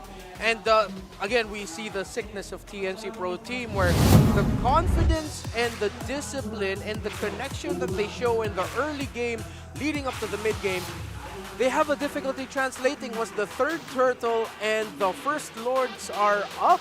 When you're up against a lineup that has a very tanky twosome in the front with a high loss in the Grot, and then you have a Zask that can make its own plays, the pressure really is on the Tigreal and the Cho, the main combo of your lineup, to make the most of what you can dish out. And over time, with Omega literally just, at some point, tossing bodies, just doing this, doing that, TNC Pro Team just lost the discipline that they showed in the early that allowed them to stand toe-to-toe with Omega. It was also unfortunate that at that moment, heads kicked away I believe it was Andoryu's Hayabusa. Yep, and there were moments wherein I felt like TNC were becoming a little bit too impatient. We're Yes. wanting to get or look for a fight against Smart Omega, which were clearly up ahead in terms of the current situation which they were facing. And for Smart Omega and their lineup overall, they just had so many ways to deal with the threats that could come from TNC in the latter portions of the game. If not the Guardians, the wall that was coming in from Ryota to check the rushes, it could potentially be the spawns coming in here for Ukir, our MVP of the game, to really check out where could TNC Pro Team potentially come from, where could the surprise setups come from.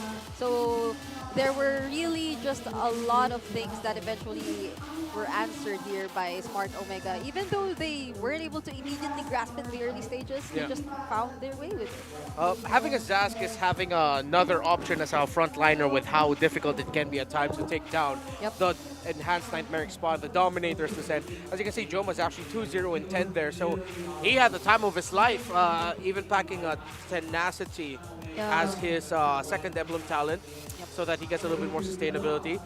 And for TNC, yeah, you mentioned the right thing. It's just at some points that it just seems like they were forcing some things. And one of the things that they have to watch out for is there was a Lord fight. I believe that was Lord 1 or Lord 2, wherein Chaknu was taken down first, so Ryota took over as the main frontliner. Escalera was in the back, got a beautiful two-man implosion, but no one to follow up because the rest of TNC were trying to deal with the Harith and the Grok that was up in their face. And to think that there was actually a moment where we were already surprised with just how activated Kozen seemed like, with just picking up the corrosion site as you mentioned. So it was really an almost situation here for TNC Pro Team. It's just that they were really able to hold things out enough to maintain that advantage that was already in their hands. And it's a surprising approach from Smart Omega because it just seemed like they were just really playing it. They used the high loss as the roam, not the exact kind of Chakmamba I usually see. I mean, early yesterday he even brought out the Kufra. So it was just really like them relying on one another and having their backups there prepared and having enough information available for Smart Omega, which for TNC I felt in the early stages they were actually maximizing, especially the quick rotations that we were also talking about. Yeah, the heavy invade, their first major rotation was an invade into the purple buff by Heads, and that ended up becoming a trade. A favorable one at that, as Kaizen was able to get away. But then again, it's really just converting around the major objectives. At this point, the Omega literally just needed to do their jobs, and it'll be so easy for them to turn things around and make the most out of mistakes by TNC. Yep. So we've seen a lot of expensive mistakes that came into play there for TNC Pro Team. A lot of times also I was actually questioning the communication that was going on between the players, whether or not they were mindful enough of which skills were available for their teammates and not. Particularly that one time we've seen the Way of the Dragon that lacked follow-up here for Lancy, which I couldn't entirely blame on him since I think they were forced to use the Eternal Guard on the top lane just to manage the waves somewhere. And that was smart, which is again, it's why pull the trigger. So it goes back to some of the things that we've already talked about with the TNC Pro Team in the earlier parts of the season, where it's just communication, counting skills, as you mentioned. Rough. It is. Smart Omega, they're 1 win away from securing their playoff spot. And TNC, they're slowly getting themselves deeper down that very difficult situation to get out of. But now, before we head into the next game, I think we need to go for a little meta check, because I know we've had enough surprises here in the Philippines, but it's not just here that we're seeing a lot of surprise picks come into play. All around the world, across the different MPL regions, there have been a lot of surprise picks coming out. One thing we've previously mentioned is the Fanny mid lane from MPL Singapore, but when you thought it stops there, they've also, or other regions have also pulled off a high loss mid Yep. lane. As we were talking about earlier, the high loss mid lane brought out by Fireflux's Rosa in MTC. So when it comes to this meta, again, we have to call back to what Coach Ducky mentioned earlier. We're still trying to figure out. People are limit testing, people are trying. Mages in the gold lane is an idea. RRQ brought out the Sicilian in the gold with the poke that it can dish out, how well it farms up, the stacks that you can get. If you're gonna ask me though, which of these heroes I feel like might have a little bit more influence in terms of determining what the meta will shape into, maybe it's because it's one of my main boys, but I think it's the Belleric.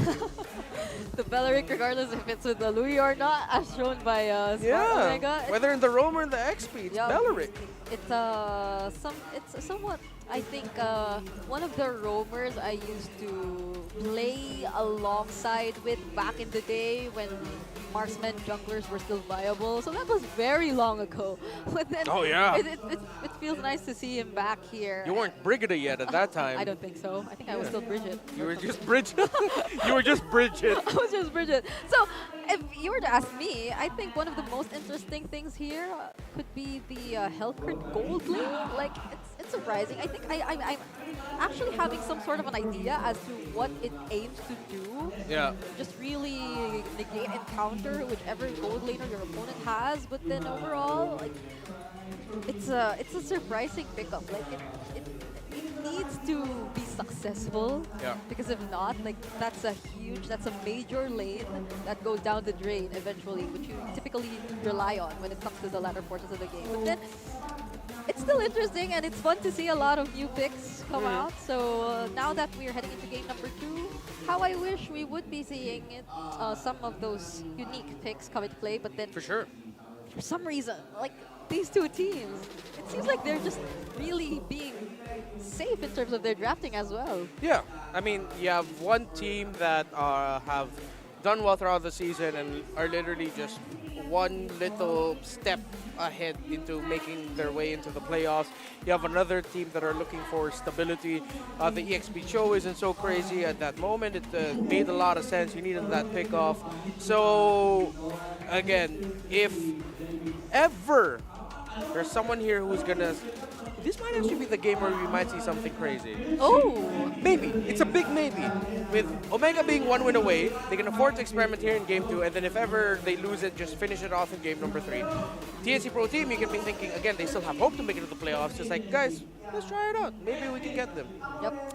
How I hope that we'll be seeing some unique and interesting picks once more before we fully close out the 6th week of MPL. I think so far, is this the week where we've seen the most surprise picks?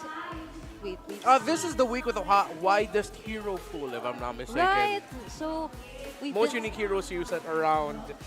I am not gonna estimate because I haven't really fully looked at the numbers. But then I don't think I can just like blame anyone because the patch happened like during the 6th. Yeah, it just happened. It just happened out. So yeah, it's nice to see how all of these teams are trying to experiment, and hopefully we see the stability come later on, especially for those teams who really need it. But for those of you watching right now, do you want to win up to 90,000 diamonds? 90,000 diamonds. It's your time to, if ever you're in the Philippines or if you want to fly out, visit the MPL Arena and post your live experience on Facebook and TikTok with the hashtags #MPL Season 14, S14 live experience. Also make sure that your posts are on public and that you've tagged the official pages of MPL Philippines. That's 90,000 diamonds. There are so many recalls. There are M5 championship skins that have been recently released. And as a reminder, I'm pretty sure you just heard the Filipino casters yell out 90,000 diamonds in case that you didn't get it. Come on down. 90,000 diamonds. Yeah, and I'm pretty sure we'll still have that little promo up, even up until our playoffs. So from wherever you are, come on down here to the Philippines for our playoffs, MPL Philippines. Yep. I think you have like 2 or 3 weeks to book your ticket. Yeah, and our playoffs is very close to our airport. Nearly 25 minutes away via drive. And our playoffs? No, I'm not entirely sure. But then it is. It might just be just. You can't see the venue yet. Yeah, it's just around here, guys. I nearly really set the menu. But let's check out our smart gameplay pose for now. Hashtag the power of smart. They just have to copy the player poses that they're seeing on screen to win a redeemable in-game code. So who's getting it right? I wonder if that's left or right. Like, where exactly? That's the left arm. Okay, That's the left arm, sir. Oh, sir, please use your left arm. When they get shy. Oh, wait, the facial expression. Okay, on we'll give point. it to them. We'll give it to them. On point. Okay. That guy's doing it right. That guy on the left with the glasses on. Never mind. They need a little more fiercer facing. Oh, okay. Did he get it? Did he win? Oh, he's a winner, and he gave us an additional pose, which resembled the. Why does Fred want to choke him out? Wait, come on, Homer! Don't do that to Bart. Aren't you guys proud of him? Yeah. He just wants smart game face. Oh, wait. Why am I doing it? He put your friend group in the map, and that's it. See, and he has bands, so I think I'm quite. Alex is accurate doing it right. with the bands. That ain't bringing it right now. That's Alex. Like, so much. Yeah, and the bangs too. Yeah. Actually, a lot of our players have unique hairstyles this season. I think for sure. Fnatic, Onyx, they have a common hairstyle for most of them. Yeah. For all of them. Seems like they're bringing back an early 2000s Philippine pop culture haircut. For Smart Omega, I think it's the curly hairstyle. Oh yeah, that's true. That's true. That, They call them the cologne. I can't believe we're having like hairstyles, like hairstyle themes for our teams. Oh, that kind of rhymes. Okay. So for TNC, they now decide to go for the blue side. I wonder what they could be prioritizing earlier. Get high if it's open. That's it. Yep, this is the Hayabusa that was prioritized here by Smart Omega. It felt hard to fight against it. Also forced out certain reactions, such as opting for a Cho XP lane for TNC Pro Team here, when recently I think we could agree that Heads is comfortable with the Terizla and the like. You know, TNC, go ahead, pick Hayabusa first if it's open, then Low Yi Tigreal as your second and third pick if it's available. Oh yeah. If it's not the Tig, I don't know. But just pick the Low Yi. You can even pick your gold laner, so it could be like Hayabusa, Low Yi, Harith or Moskov if either are open, or Hayabusa, Low Yi, Tigreal. It's just that, or maybe If it's open. if they do go for the Louis pickup, that really requires the communication to work. Excuse me? But then they decide to ban out the Hayabusa instead. Could they possibly be thinking of prioritizing the Nolan instead, or sticking with the Nolan? Yeah, they get Nolan first pick. Yep. Or surprise us all and pick up Julian. No, I think I would agree with the Nolan, since it seemed like one of the picks that Kaizen, as an adjusting jungler, seemed most comfortable with. Yeah. If not the Nolan though, I'm not entirely sure if there are other heroes here that could be. The Phobius is out, the Ethan is also out. So I really hope that we'll be seeing a Nolan. Yeah, I think the Filipino talents are calling it out too. Nolan might be good. I wouldn't want a fan here for Kaizen because Omega are known to be aggressive and play high invade. But I don't think they're ready right now to deal with that. Not even the Link, perhaps, for TNC Okay. There we go. Alright. Pick up the Harith again for Jomes. Oh, and then could it be an immediate Lunox here for TNC Pro Team, or? Nah, not yet. Not yet? Well, they're most likely gonna pick the Moskov and the Low Yi, or the Claude and Low Yi if they want to. Art Omega. Are they still gonna go for the high loss, or? No, it's banned. You can go ahead and pick up the... I wonder if they're gonna save the Zask for later. Oh yeah. I will choose my own path. Wait. Oh! Oh yeah, great option. Yeah. Come on, Low Yi. Pick it up. It's a You great deny. don't want to give that to Gear. Just get the Low Yi and the Moskov, or the Low Yi and the Claude. Lancy, happy birthday. Do we pick the Louis immediately here? So what other options are actually available here, if ever? Do they want to go for Kozen's hero immediately? If not, no, maybe save it for later indeed, as you've mentioned. No, they have to because he'll get banned out again. So... Because Omega already has their gold laner. If not the... So you really think they wouldn't consider the Lunox in this kind of situation? I'm not going to turn off the idea. It might just show up. Nah, it's the Moscow, you said it. Yeah? Alright. Come on! I know my boy so well. That's 3 in a row. Louis, Moskov, Nolan. Yeah. All called by here. Hell, just pick up the Belleric Omega. Oh! Or the Grok. Okay. Oh! Wait. Tig is still also open. I think a nice... a hero with a nice ultimate to react potentially to whichever diversion plays could happen would be a nice option here for Smart Omega, but they probably would want to pick that later on. Oh. They go for the Link instead this time. So actually, the Tigreal is still open. If it's just that, I'm just not entirely sure if Chaco would want to opt for that. I think TNC would want to ban it. Oh, yeah. Because if not, Omega might just take it or ban it themselves. So at least I add a little bit of a swerve. Again, if you want to go to callbacks, pick off, fast, clear. Kaja was always like the go-to combo with the low Yi. Oh, they even took out the Lolita. Yeah. Alright. Was that Anti-Anara in that Yep, phone? that was Anti-Anara. Oh, okay, cool. Currently at the Filipino panel, it's Anjanara, one of the analysts right now over there. So, we're now looking at the roamers, which are slowly being taken out here by both of these teams. What else is remaining? I don't think the Minotaur is getting enough attention right now. Yes, you're right. You're right. Minotaur would actually be great for either of these two teams. I'm not entirely sure if Chaco would like to consider the Kufra even. I mean, Good bans by Omega.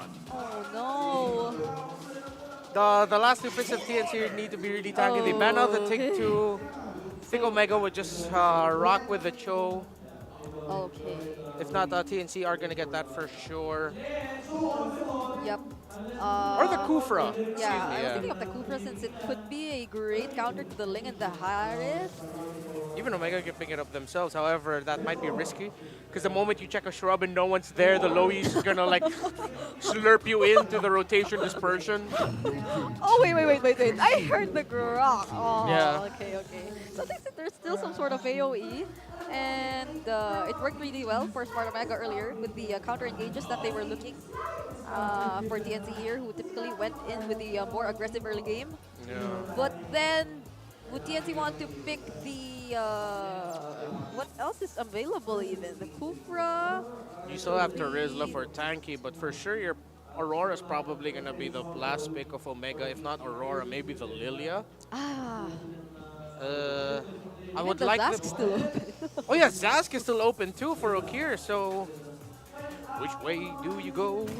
What else is available? Just get tanky. Maybe one tanky, one pick off. I'd be so surprised if they were the ones to show us a different roamer here. Oh wait. I think I've seen this happen today. Yeah. Earlier today. So there's a thumbs here for their XP lane, and they opt for the Ruby Roam. Score Aurora. Okay. The Zask, the Aurora, the Lilia, they're all still available here for Okir. And serve me. Yeah, the Zask again. This is hard for... The difference that TNC Pro Team has now is that the RSG lineup earlier would fall off against a lineup of Omega. This one can stand toe-to-toe, but similar to earlier, TNC literally needs to control the early game. Yep. Be aggressive with the tops. After Turtle 1 or Turtle 2, they need to be invading the jungle of Omega. While the Omega lineup, again, honestly, it's easier to pull off. Similar to game number 1, this one's easier to pull off, the lineup of Omega in the early to mid, which goes against what TNC wants to do. Will they be playing the safe, or will they go all out and be aggressive against each other? That's for us to know as we head into the game. Let's head on over to our casters. I wish I could answer what'll happen, but based on the draft, it looks like Omega's going for the throat. They have eyes on playoff spot.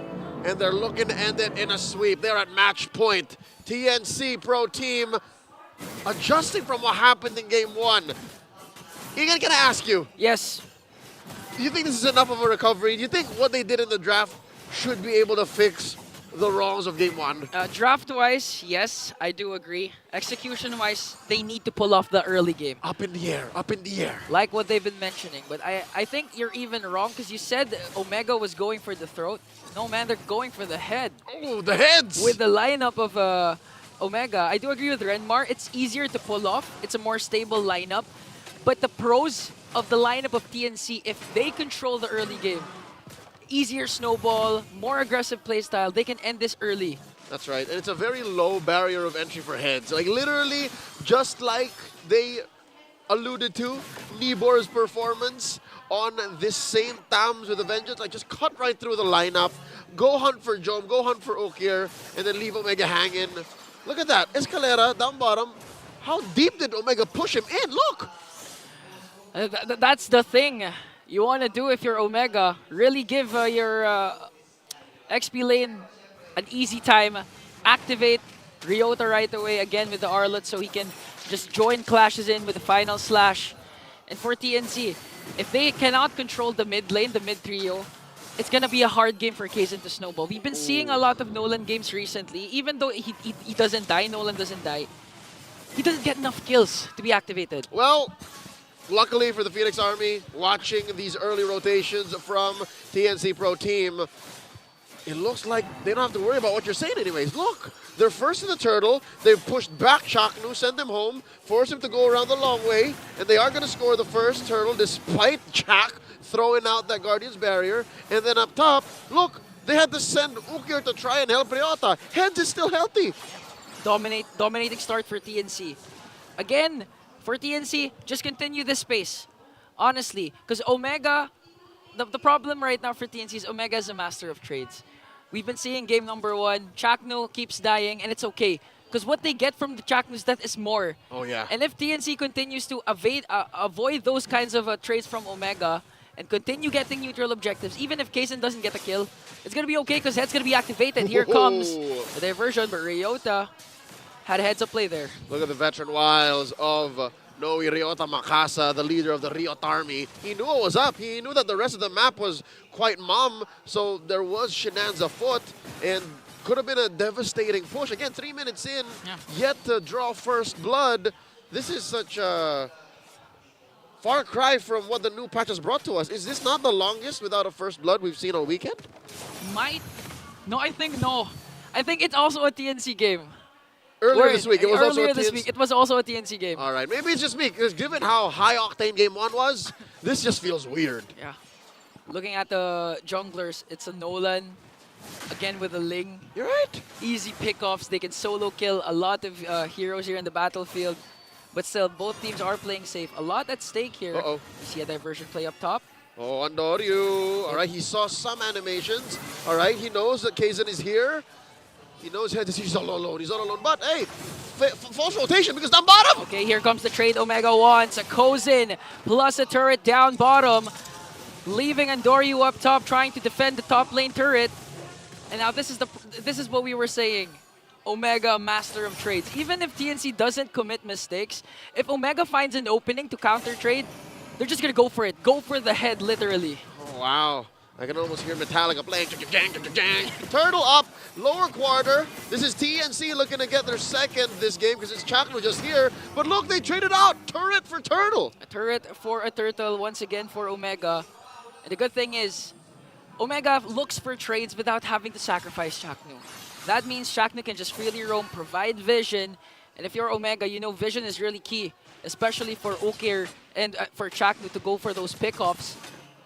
And more especially against Lancy. Yeah. Against a diversion. Again, you would know when someone's missing, but it's also a big deal to be proactive about it, to be able to send dudes in the bushes that you can gain control of before TNC makes the rotation. Honestly, if you're going up against a Louis, rule of thumb, if you think Land of Dawn is too quiet, something's brewing. That's right. Something's up.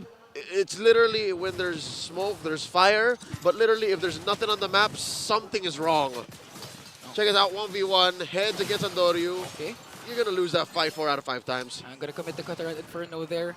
And you know, Heads is playing a much better role here, a much better game here right now with this FAMs. Most def. Plus, it doesn't add additional pressure to him because there's no literal setup expected from him. It's just soaking up the damage, just throw your zoning out. body. Literally just throw your head out there. You're an enforcer. Yeah. You're the muscle. And now Kazan just farming up. TNC looking to open up this bottom lane. But Big J, Chak, and Ryota ain't having it. Yeah, here's the vision game that Chaknu is really good at, excels at. He knows where the opposing roamer will almost always go. Yep. That's why Jom is always easily activated, especially with his most used hero, the Harith. And going up against a Moskov, you know Jom is going to have an easier time. Look at this. He already took down the turret a while ago. Talking about most used hero, I'm pretty sure it's a Harith or the Moskov. There was one weekend that Big J just played all Moskov. So he knows his strength. Exactly, he knows the behavior of what a Moskov wants to do. And now turtle spawning, final one, upper quarter, the diversion, sending out the rest of TNC into the pixel brush. Here we go. Okay, right in the middle, Chaknu does the damage. Here comes a wild charge, plus the Tempest of Blades coming in from Endoryu. They're going to pick up a kill onto Lancy, but the damage coming in from TNC is also too much, because Endoryu and Ogre is going to fall down. Ryota though on the other hand, Vengeance in. Chaknu flickers out. Will he be able to escape Heads there as Kazan works on the turtle? He's going to use the retribution onto Jom. Jom with his Salmon Force. Synchrovision out. But look at that fracture for Kazan. Heads goes in. Makes sure to get the kill onto Big J. Oh, that was amazing work by the Magic Man. Literally, Escalera, now you see me, now you don't. Woo. Big J couldn't get him. He was on conceal. Yeah. So the basic attacks, the autos won't come in. Oh, Heads pops his Vengeance and Cutter on Inferno, but he went up against two. Where's the diversion play? Are they going to cast the diversion or just going to wait up mid? He's rolling. Okay. They sent Lancy out to get a better position in mid. And look at this, they're not stopping! Chaknu finds Kazan, wild charge, but Kazan still turns things around with a fracture up against Chaknu. He's going to bring him down, and I just like to commend the performance so far of Heads. I mean, 2-1-1. Prior to that death, he's the one who secured the 2 kills, made sure to zone out, gave enough room for Kazan to secure the turtle without even using the retribution. That's why Kazan was able to use the retri onto Jom, force him out to the Salmon Force. Plus, when Jom was about to escape, here comes the jump from Heads, making sure Kazan picks up the kill. And the 2-on-1 doesn't tell the whole story. There were in between the lines type of situations wherein, yes, Heads was doing this proactively, which allowed the rest of TNC to help balloon out of control. 2,000 now is the gold lead at 8 minutes. And Smart Omega are struggling. They're trying to catch their breath because they tried to clap back. They tried to over and over again. After a losing team fight, send more dudes, try and recover, and then just lose out because TNC have already rotated out. And now, look at this, another tier 1 taken down by Kozan. It's as if that kill early on didn't even happen anymore. Unbothered, and now conceal for TNC! And all of a sudden, there was a diversion. 2 bodies are there. Woo. But Omega, heads up play. They know that something's brewing, so they're going to evade the death as Endoryu picks up a turret up top. All right. So despite Omega losing back-to-back engagements, they still have an ace in the hole. They have the split push potential. They can send out Endoryu to try and make up for their losses, get a presence on the map, and maybe they can get this contest now. Escalera in the middle, 4! Oh, Escalera with a good don't run Wolfgang. I'm offended play, but here comes the backup coming in from Omega. Escalera's gonna fall down. Lancy's the next target as he falls down as well. But here comes Heads up against 3. Will pick up Ryota, focusing his attention onto Chaknu. Here comes the fracture. Chaknu has to flicker out. Power of Nature is there to make sure there is no CC. The Mamba, the living legend, will finally fall down in the hands of TNC as Kozan picks up a turret. The Lord was used as bait, merely a scapegoat to TNC's master plan. They didn't really want to take the big objective. They were going for the cross-map play. Kozan was pushing up top, successfully taking down the tier 2 turret. And look at this. There's enough time in TNC to even come back for the Lord. Yeah. Chaknu online. They can contest for this Lord. They find Kozan off guard. And now Kozan not going to be able to out-sustain the damage coming in from Omega. And that's a very crucial pick-off because there's a level 1 Lord up for grabs and the whole barangay squad is activated. Salvik got bursted, son. I bet he didn't expect that.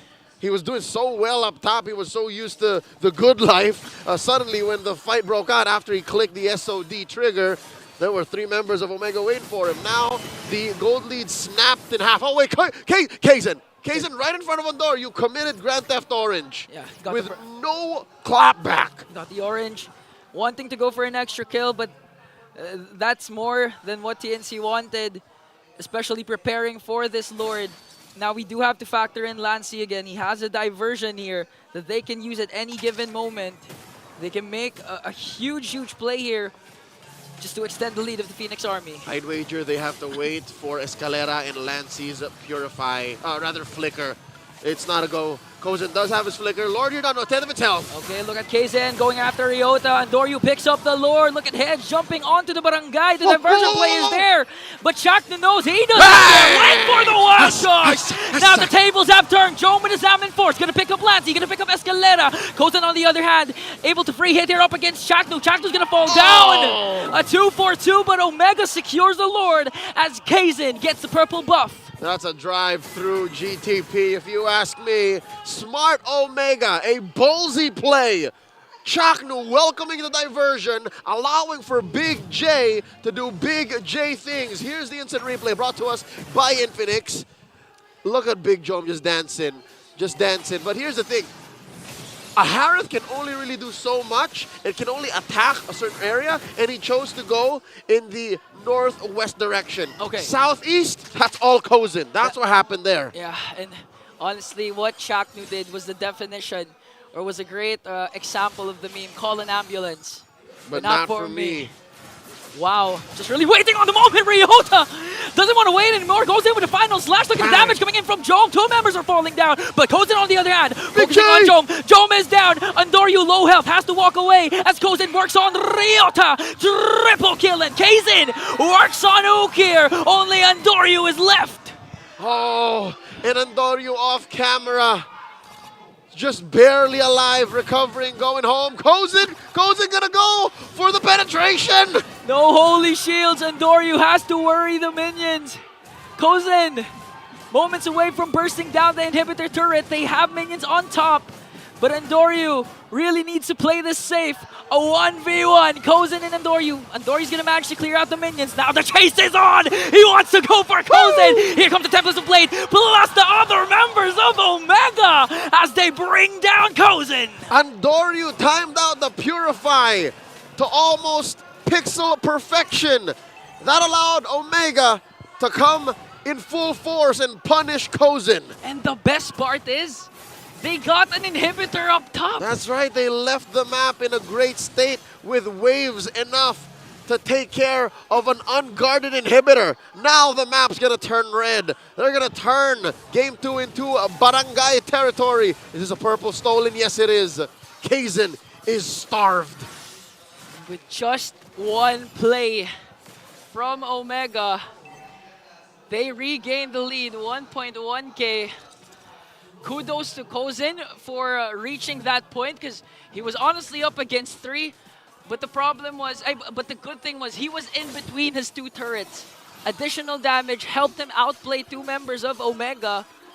But Andoryu heads up play to clear out the minions.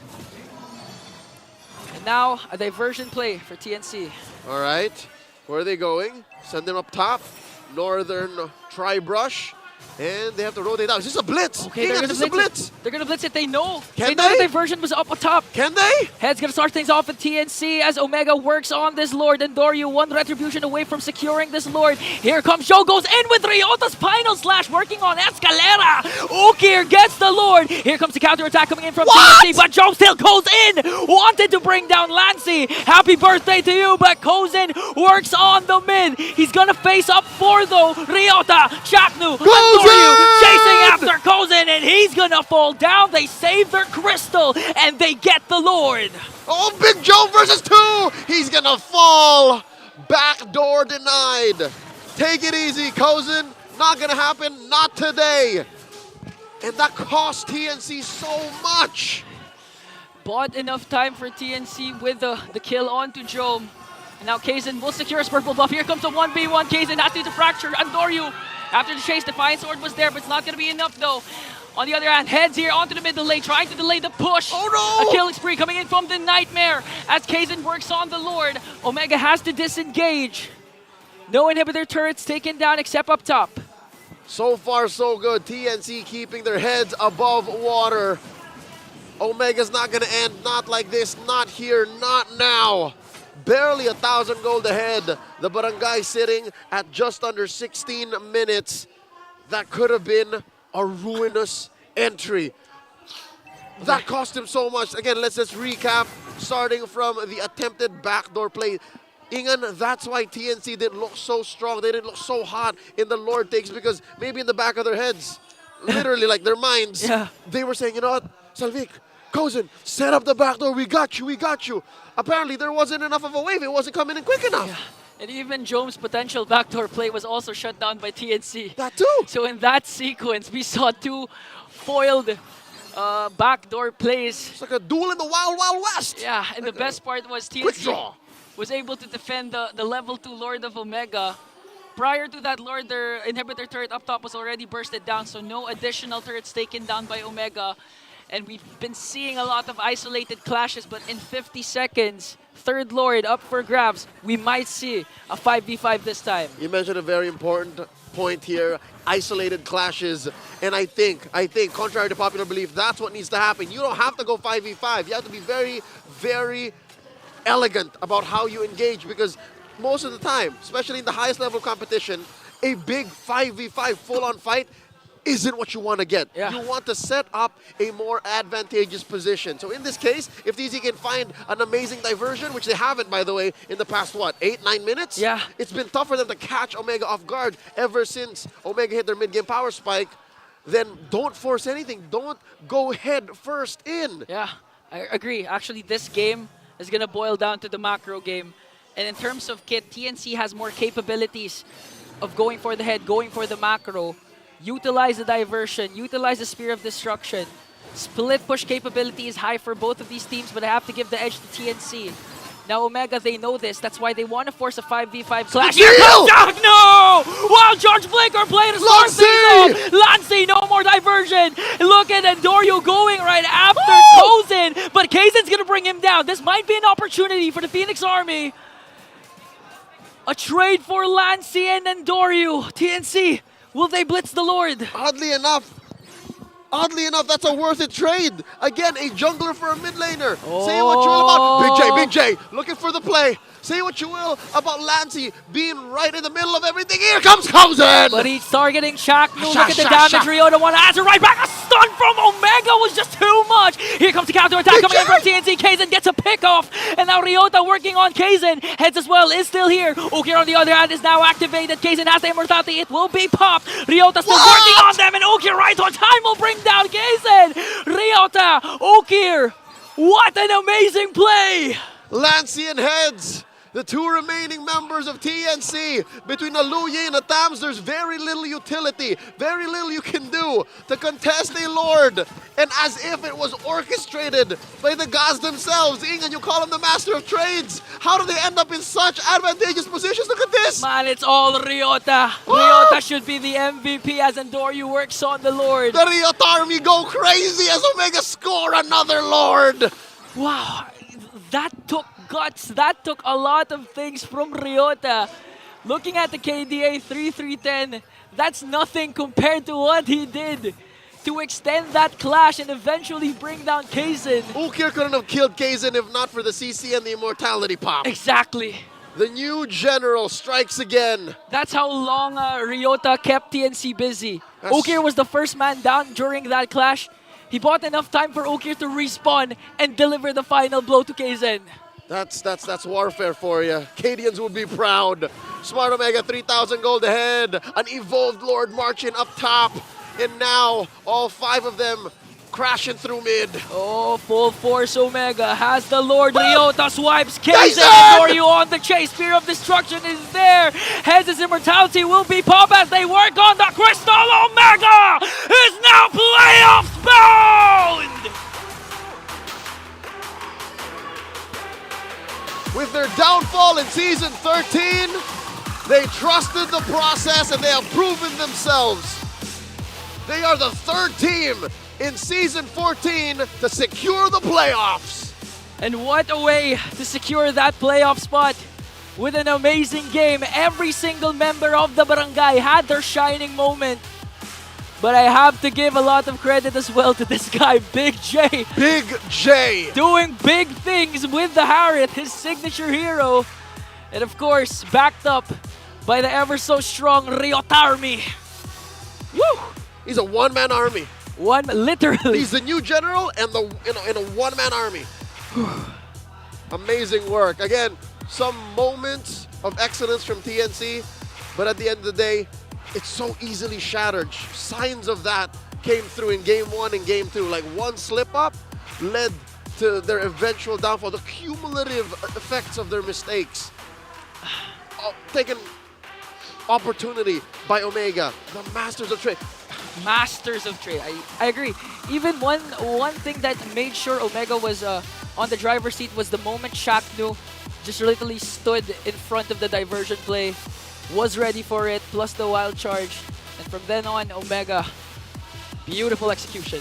GG well played at the TNC as they take their bow, keeping their heads up high even in defeat. And don't you worry, Phoenix Army, this is not the nail in the coffin, not the final straw for TNC. They can still make it through the playoffs. How? I don't exactly know, but right now we're going to be hearing from Smart Omega. They're on stage with Mara Aquino for their post-match interview. Jose, Ingan, Leo at your service. It's been a great night. Thank you. All right, everybody, give it up for Barangay Smart Omega. Appear muna tayo kay Jom. Appear. Lahat tayo. Tagal namin hinintay kanina yan Pwede niyo bang i-share sa amin? Kasi ang tagal niyo doon kanina. Parang may usapan kayo. I saw you hugging Eto Max. Ano yung exchange niyo doon kanina? Hindi. Ano kasi, si Eto Max kasi yung kumuha sa akin sa Smart Omega. Kaya parang ang sakit lang na kami naglaglag sa kanila. May gusto ka bang sabihin kay Eto Max ngayon? Wala, alam niya naman yan na mahal ka yan But I like the sportsmanship. Natuwa kami na kahit kayo yung nanalo, you took time to talk to Eto Max. The respect is still there. Pero ito naman, kay Andorio naman tayo ngayon. Kasi gusto ko talagang i-highlight, ang lupit mo talaga this season. And how is it like for you na pagkatapos ng ilang seasons with Smart Omega, struggling na makapasok sa playoffs, ngayon, isa ka sa dahilan kung bakit playoff secured na kayo ngayong season 14? Pwede pa ulit tanong. Paulit pa ng tanong. Okay, sige. Anong pakiramdam? How is it like for you na isa ka sa main reason, you being such a great player, na pasok na kayo sa playoffs? Sobrang saya po kasi hindi lang pangarap yung makakamit ko kundi mga pangarap din ng mga kampi ko, mga kasama ko mag-struggle. And that's right. Alam mo, mas hanay ka nang ma-interview kasi pag magaling ang isang manlalaro, talagang ma-highlight sila dito sa stage. I'm so proud of you. And now, it's time to announce MVP of this match. Can I hear some names? Sino? Let's take a look at the screen. MVP is Riota. Riota, kamusta na ngayon? Ikaw, vocal ka ba sa koponan mo? Alam ko kasi medyo minsan nagpapatawa ka sa kanila, you make things light. Paano mo sila nang motivate, especially now, going up against different teams na nagpa-fight talaga kayo para ma-secure yung playoffs? Hindi ko sila minomotivate, sila nagmo-motivate sa akin. Sila ba? Sino yung pinaka-motivator dito? Si Chakno. Chakno! Ikaw, kapitan! Paano mo na-relieve yung pressure? Ngayon, pasok na kayo sa playoffs, pero bago mag-umpisa yung laban, coming into this match, paano mo ba sila minomotivate? Hindi. Ang tunay talaga nag-motivate sa amin si Coach Ron. Coach, sige, ikaw naman. What's different with Smart Omega this time kumpara sa mga previous season? Why are you so strong now? Kumbaga si Coach Lem talaga nag-step up ngayong season Pasa-pasa tayo ng pasa. Coach, what's the secret now? Ano po yung drop namin talaga? Si Snap kasi nag-drop sa amin. Coach Nap, what's the key? Hindi ko din alam eh. Hindi rin natin alam, pero alam mo, napansin ko, being an outside spectator, ang napansin ko dito kasi, mas tight na ang inyong koponan at nakita ko to nung magkakasama tayo sa Malaysia. Iba talaga ang samahan nyo. And I think that contributed to the success sa ating Season 14. And now, may isa lang tayong lucky fan na makakatanggap ng 3,000 diamonds. Come on up! Hello! Hi, what's your name? JB po. JV! JV, sino dito ang favorite player mo? Pagkakataon mo na to? Chakno po, Chakno. Chaknu! Okay, tabi ka kay Chaknu. Bakit si Chaknu? Ang lakas magling nung sa TikTok. Sa TikTok? Paano ba yun sa TikTok? Anong ginawa niya doon? Sumobra lang po yung pulbo. Sana kontihan lang eh. Para panalo lalo. Paano ba yun? Kasi hindi ko napanood. I-reenact nga natin. Anong nangyari doon? Sa TikTok, doon sinasabi niya. Lumakas ako mag-link nun dahil kay H2O eh. Tinuturuan niya ako eh. Nasa gilid ko siya eh. Anong gusto mong sabihin sa kanya? Magkaharap na kayo. Sana yung tank ko ganun din. Manood sa'yo lagi. Roy, Joseph, manood na kayo. Kawawa ako. Yun lang. Alright, congratulations. Bigyan ng diamonds. Now you get to take a bow with Chaknu, alright? Smart Omega, you may now take your bow and take your walk of victory. Go ahead. You can walk down with them. Lucky fan, you get to take front and center. Congrats, Coach. Smart Omega, after ilang seasons, secured na sa ating playoffs. We're gonna break that game down for you, so we're gonna go back to our panel. Pasok. And there you have it. Yeah. 3 teams heading into the playoffs right after the end of week number 6. But let's break down that previous game before we discuss anything further. The game MVP has to be Ryota. I think one of the most crucial final slashes we've seen was that one where he got 2 and the immediate burst down onto Kozen before the end of the game. Yeah, it was Chaknu spotted in mid, looked good for TNC to take. Kozen used Spear of Distraction to get Chaknu brought down low, but then from out of nowhere, Ryota with a final slash and 2 other members of Omega waiting in the shrub. I counted at least 4 crucial final slashes that were decisive in stopping certain TNC movements and getting an unfavorable trade for TNC Pro Team. Ryota was the one who stopped the dreams of TNC Pro Team into forcing this game number 3. Yep, and I feel like disrupting the positioning here for TNC Pro Team, given the nature of their composition, really means a lot. Because you don't have that much mobility if you're on the Luyi. You rarely have ways to get out once you engage and commit as the thumbs. Definitely. And you kind of get limited ways, especially when you choose to target down and pinpoint heroes as opposed to Moskov and the Nolan here. So there were very crucial how would you say, displacement plays which came into play here for Ryota, and all the other members of Smart Omega, they were just so accurate in terms of providing the necessary follow-up. Yeah, the difficult thing here for TNC Pro Team is you could see they were a little bit better, although sloppy at times in terms of taking the trade, yes. But then when you go look at the side of Omega, it seems like from the very beginning they were playing at this in a defensive mindset. Not necessarily they were allowing TNC Pro Team to do what they want to do, get wherever in the map and then go for the counter. But in terms of the rotations, we talked about TNC wanting to be aggressive. They shut down any side lane split pushes by TNC Pro Team, and they were the ones to break towers first. Every time TNC Pro Team would get a small win, Omega made sure that they'd get something back. TNC was doing that, yes, but in the long run, because of how well Omega was playing alongside the minions that they had, taking into account the placement of the minions in the lane, how they're pushing out, which of their members are staying alive, they took majority of the most favorable trades here. Yep. Might that just be one of the best ways to counter a team who's heavily reliant on the early game? Because if you do give them the early game advantage in some ways, but then they're unable to completely convert it to turret threats Yeah. to major objectives, then what could that mean, or how could that be rewarding for them, especially in the long run, where Omega were slowly able to get their items. Jome was already able to burst down Kozen, just bring him in front of Jome, and then we suddenly see him disappear, similar to what happened moments before that game-ending push coming in here for Smart Omega. And really, overall, the management they were able to show us, the movement they did in the early stages of the game, not necessarily fighting TNC Pro Team head-on, but knowing how to immediately respond to whichever advantages they could nearly get.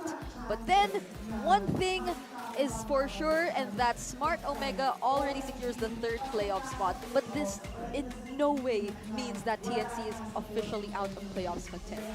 Yeah, the Nightmare helps Omega achieve their dream of making it to the playoffs. If you're still wondering who the Nightmare is, that's Antoryu. Because the man is a killer.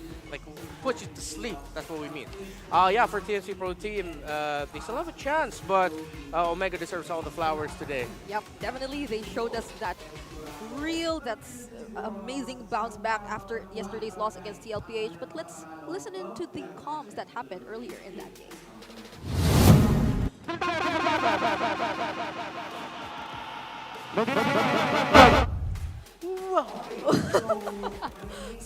An otherworldly experience. My takeaway from that is that there was a lot of discipline. They were out of this world. Yeah, that still came into play because they kept reminding themselves to go back. Zask is an alien. And that is why we heard otherworldly comms. Yes. And honestly, otherworldly, maybe it's a little bit too much praising Omega if we call their comms otherworldly, but I still stand by one of the things I posted about earlier in the season, wherein Omega are one of the best team fighting teams in the league I today. agree. They're not invincible by all means, but really when you see them at their peak, you can tell they're thinking steps ahead. They're making sure they're trading in different parts of the map. Their target lockdown is really good. They're counting abilities. They're counting their own battle spells alongside their enemies. They're very smart about how they approach team fights. I like how in this series particularly we've seen the differences and the flexibilities for both Chaknu and Ukir, their ability to play side by side or even individually focusing on their other members if that's whichever is necessary for them to meet the conditions of their lineup. And that just says a lot about how much you have to prepare for Smart Omega if ever you are to go up against them in the coming matches. We still have quite a number of matches remaining for our team before we officially put a close to the second half of the regular season. But one thing's for sure is that they really kind of got and managed what they wanted to find in terms of their identity and footing in this season. But for the Week 7 star match, it seems like majority voted for Smart Omega once again, now going up against Falcons APBren. Oh, hell yeah! That's going to be a great way to see where these two teams really are at, especially as we're so close into the playoffs now. They're both playoff teams. Remember, Omega got one over Falcons APBren the last time they met. Depending on the result here, this will really be a great idea to show us where they are heading into the playoffs. Oh, I think these are both of the most experimental teams. Yeah, I want 3 games, Belleric, Hellkurt. Oh yeah, give us the unique mid lane heroes. Argus Gold Lane. Anything at this point. I'm taking, or I will be accepting anything. Well, what did Coach Ducky say earlier? Their secret sauce in the gold lane, what was it? The Minotaur Gold! A Minotaur Gold? I doubt it, but like, who knows? I mean, it was a different kind of Super Marco we saw earlier. Definitely, that's one for sure. When he used the Alice, it was not the typical, oh, he's playing safe. He has this particular distance away from the enemy type of playstyle we've seen from him. So we're looking forward to see more for Falcons APBren and even Smart Omega. Again, both teams who are already secured in the playoffs. So this is just going to be a match that really you have to just watch out for, especially if you're one of the teams who will potentially go up against them in the remaining matches of the week. But overall for today, it's been another day full of sweeps. I'm surprised I'm saying that. But then I think it's something we've been observing, especially coming into week 6, or even right after the patch, right? There are a lot of teams who just really ride on the momentum that they secure eventually once they win the series. And so we voted for TNC, right? Yeah. So this stays the same. Yeah. These are good old little bias board, by the way. Yeah, we're leaning in on the joke, folks. A little prediction tracker. These two dinosaurs. That's freaking. Why dinosaurs? I don't know. They just look cute. Okay, good thing I changed my name from Reptar already. Who the hell is that guy? I'm Renmar. Yeah, still in the lead. We have Naisu here at 3, Ingan with 2, Rockhart Leo at 2, and Leo's got 3.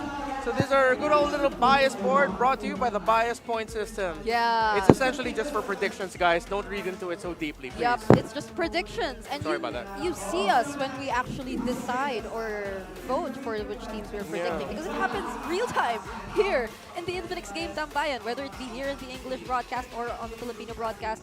We just really decide and show whichever team or calls we vote for, and eventually, when we win, when we get the right answer, it goes to the bias board. But now, checking our updated standings for the regular season, now we see 3 teams blinking green, which means that they've already secured the playoffs. And even though we've seen 2 series today, the only change that happened is really just Smart Omega moving up 1 rank above Aurora MLBB.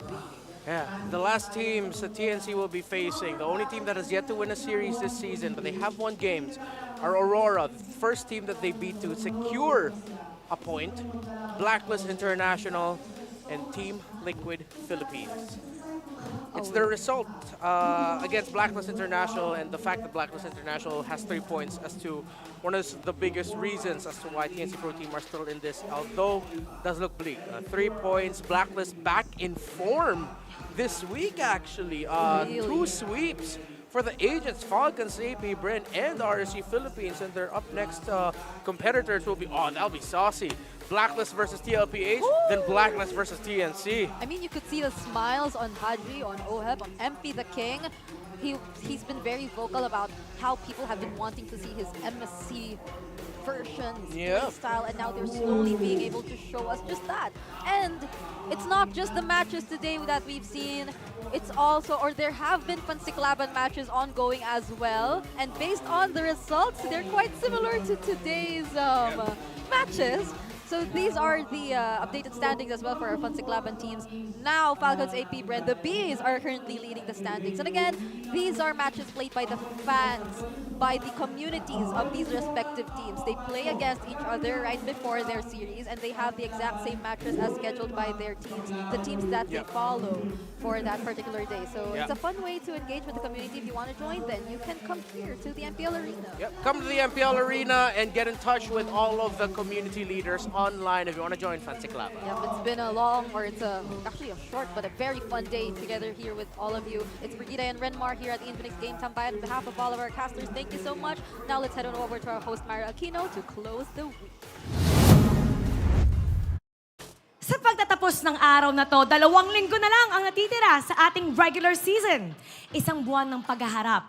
Ilang linggo na bakbakan. It's action after action, week after week here at the MPL Arena.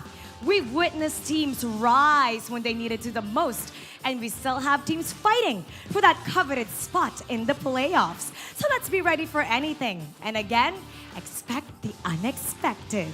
Ako po si Mara Aquino, and you've been watching MPL Philippines Season 14. We'll see you next week, and keep it good vibes, everybody! The 14th season of MPL Philippines is brought to you by the following sponsors. Smart, the official telco partner of MPL Philippines Season 14. The official tournament phone of MPL Philippines, Infinix GT20 Pro. Official suppliers, EMC Asia and Index Salon. Experience the MPL PH Season 14 action live at Green Sun, Makati City. Grab your tickets now via official MPL PH website.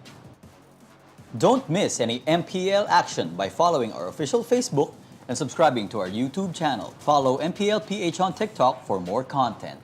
And to ensure the equality and fairness of our games, MPL Philippines is also monitored and supervised by the Games and Amusements Board.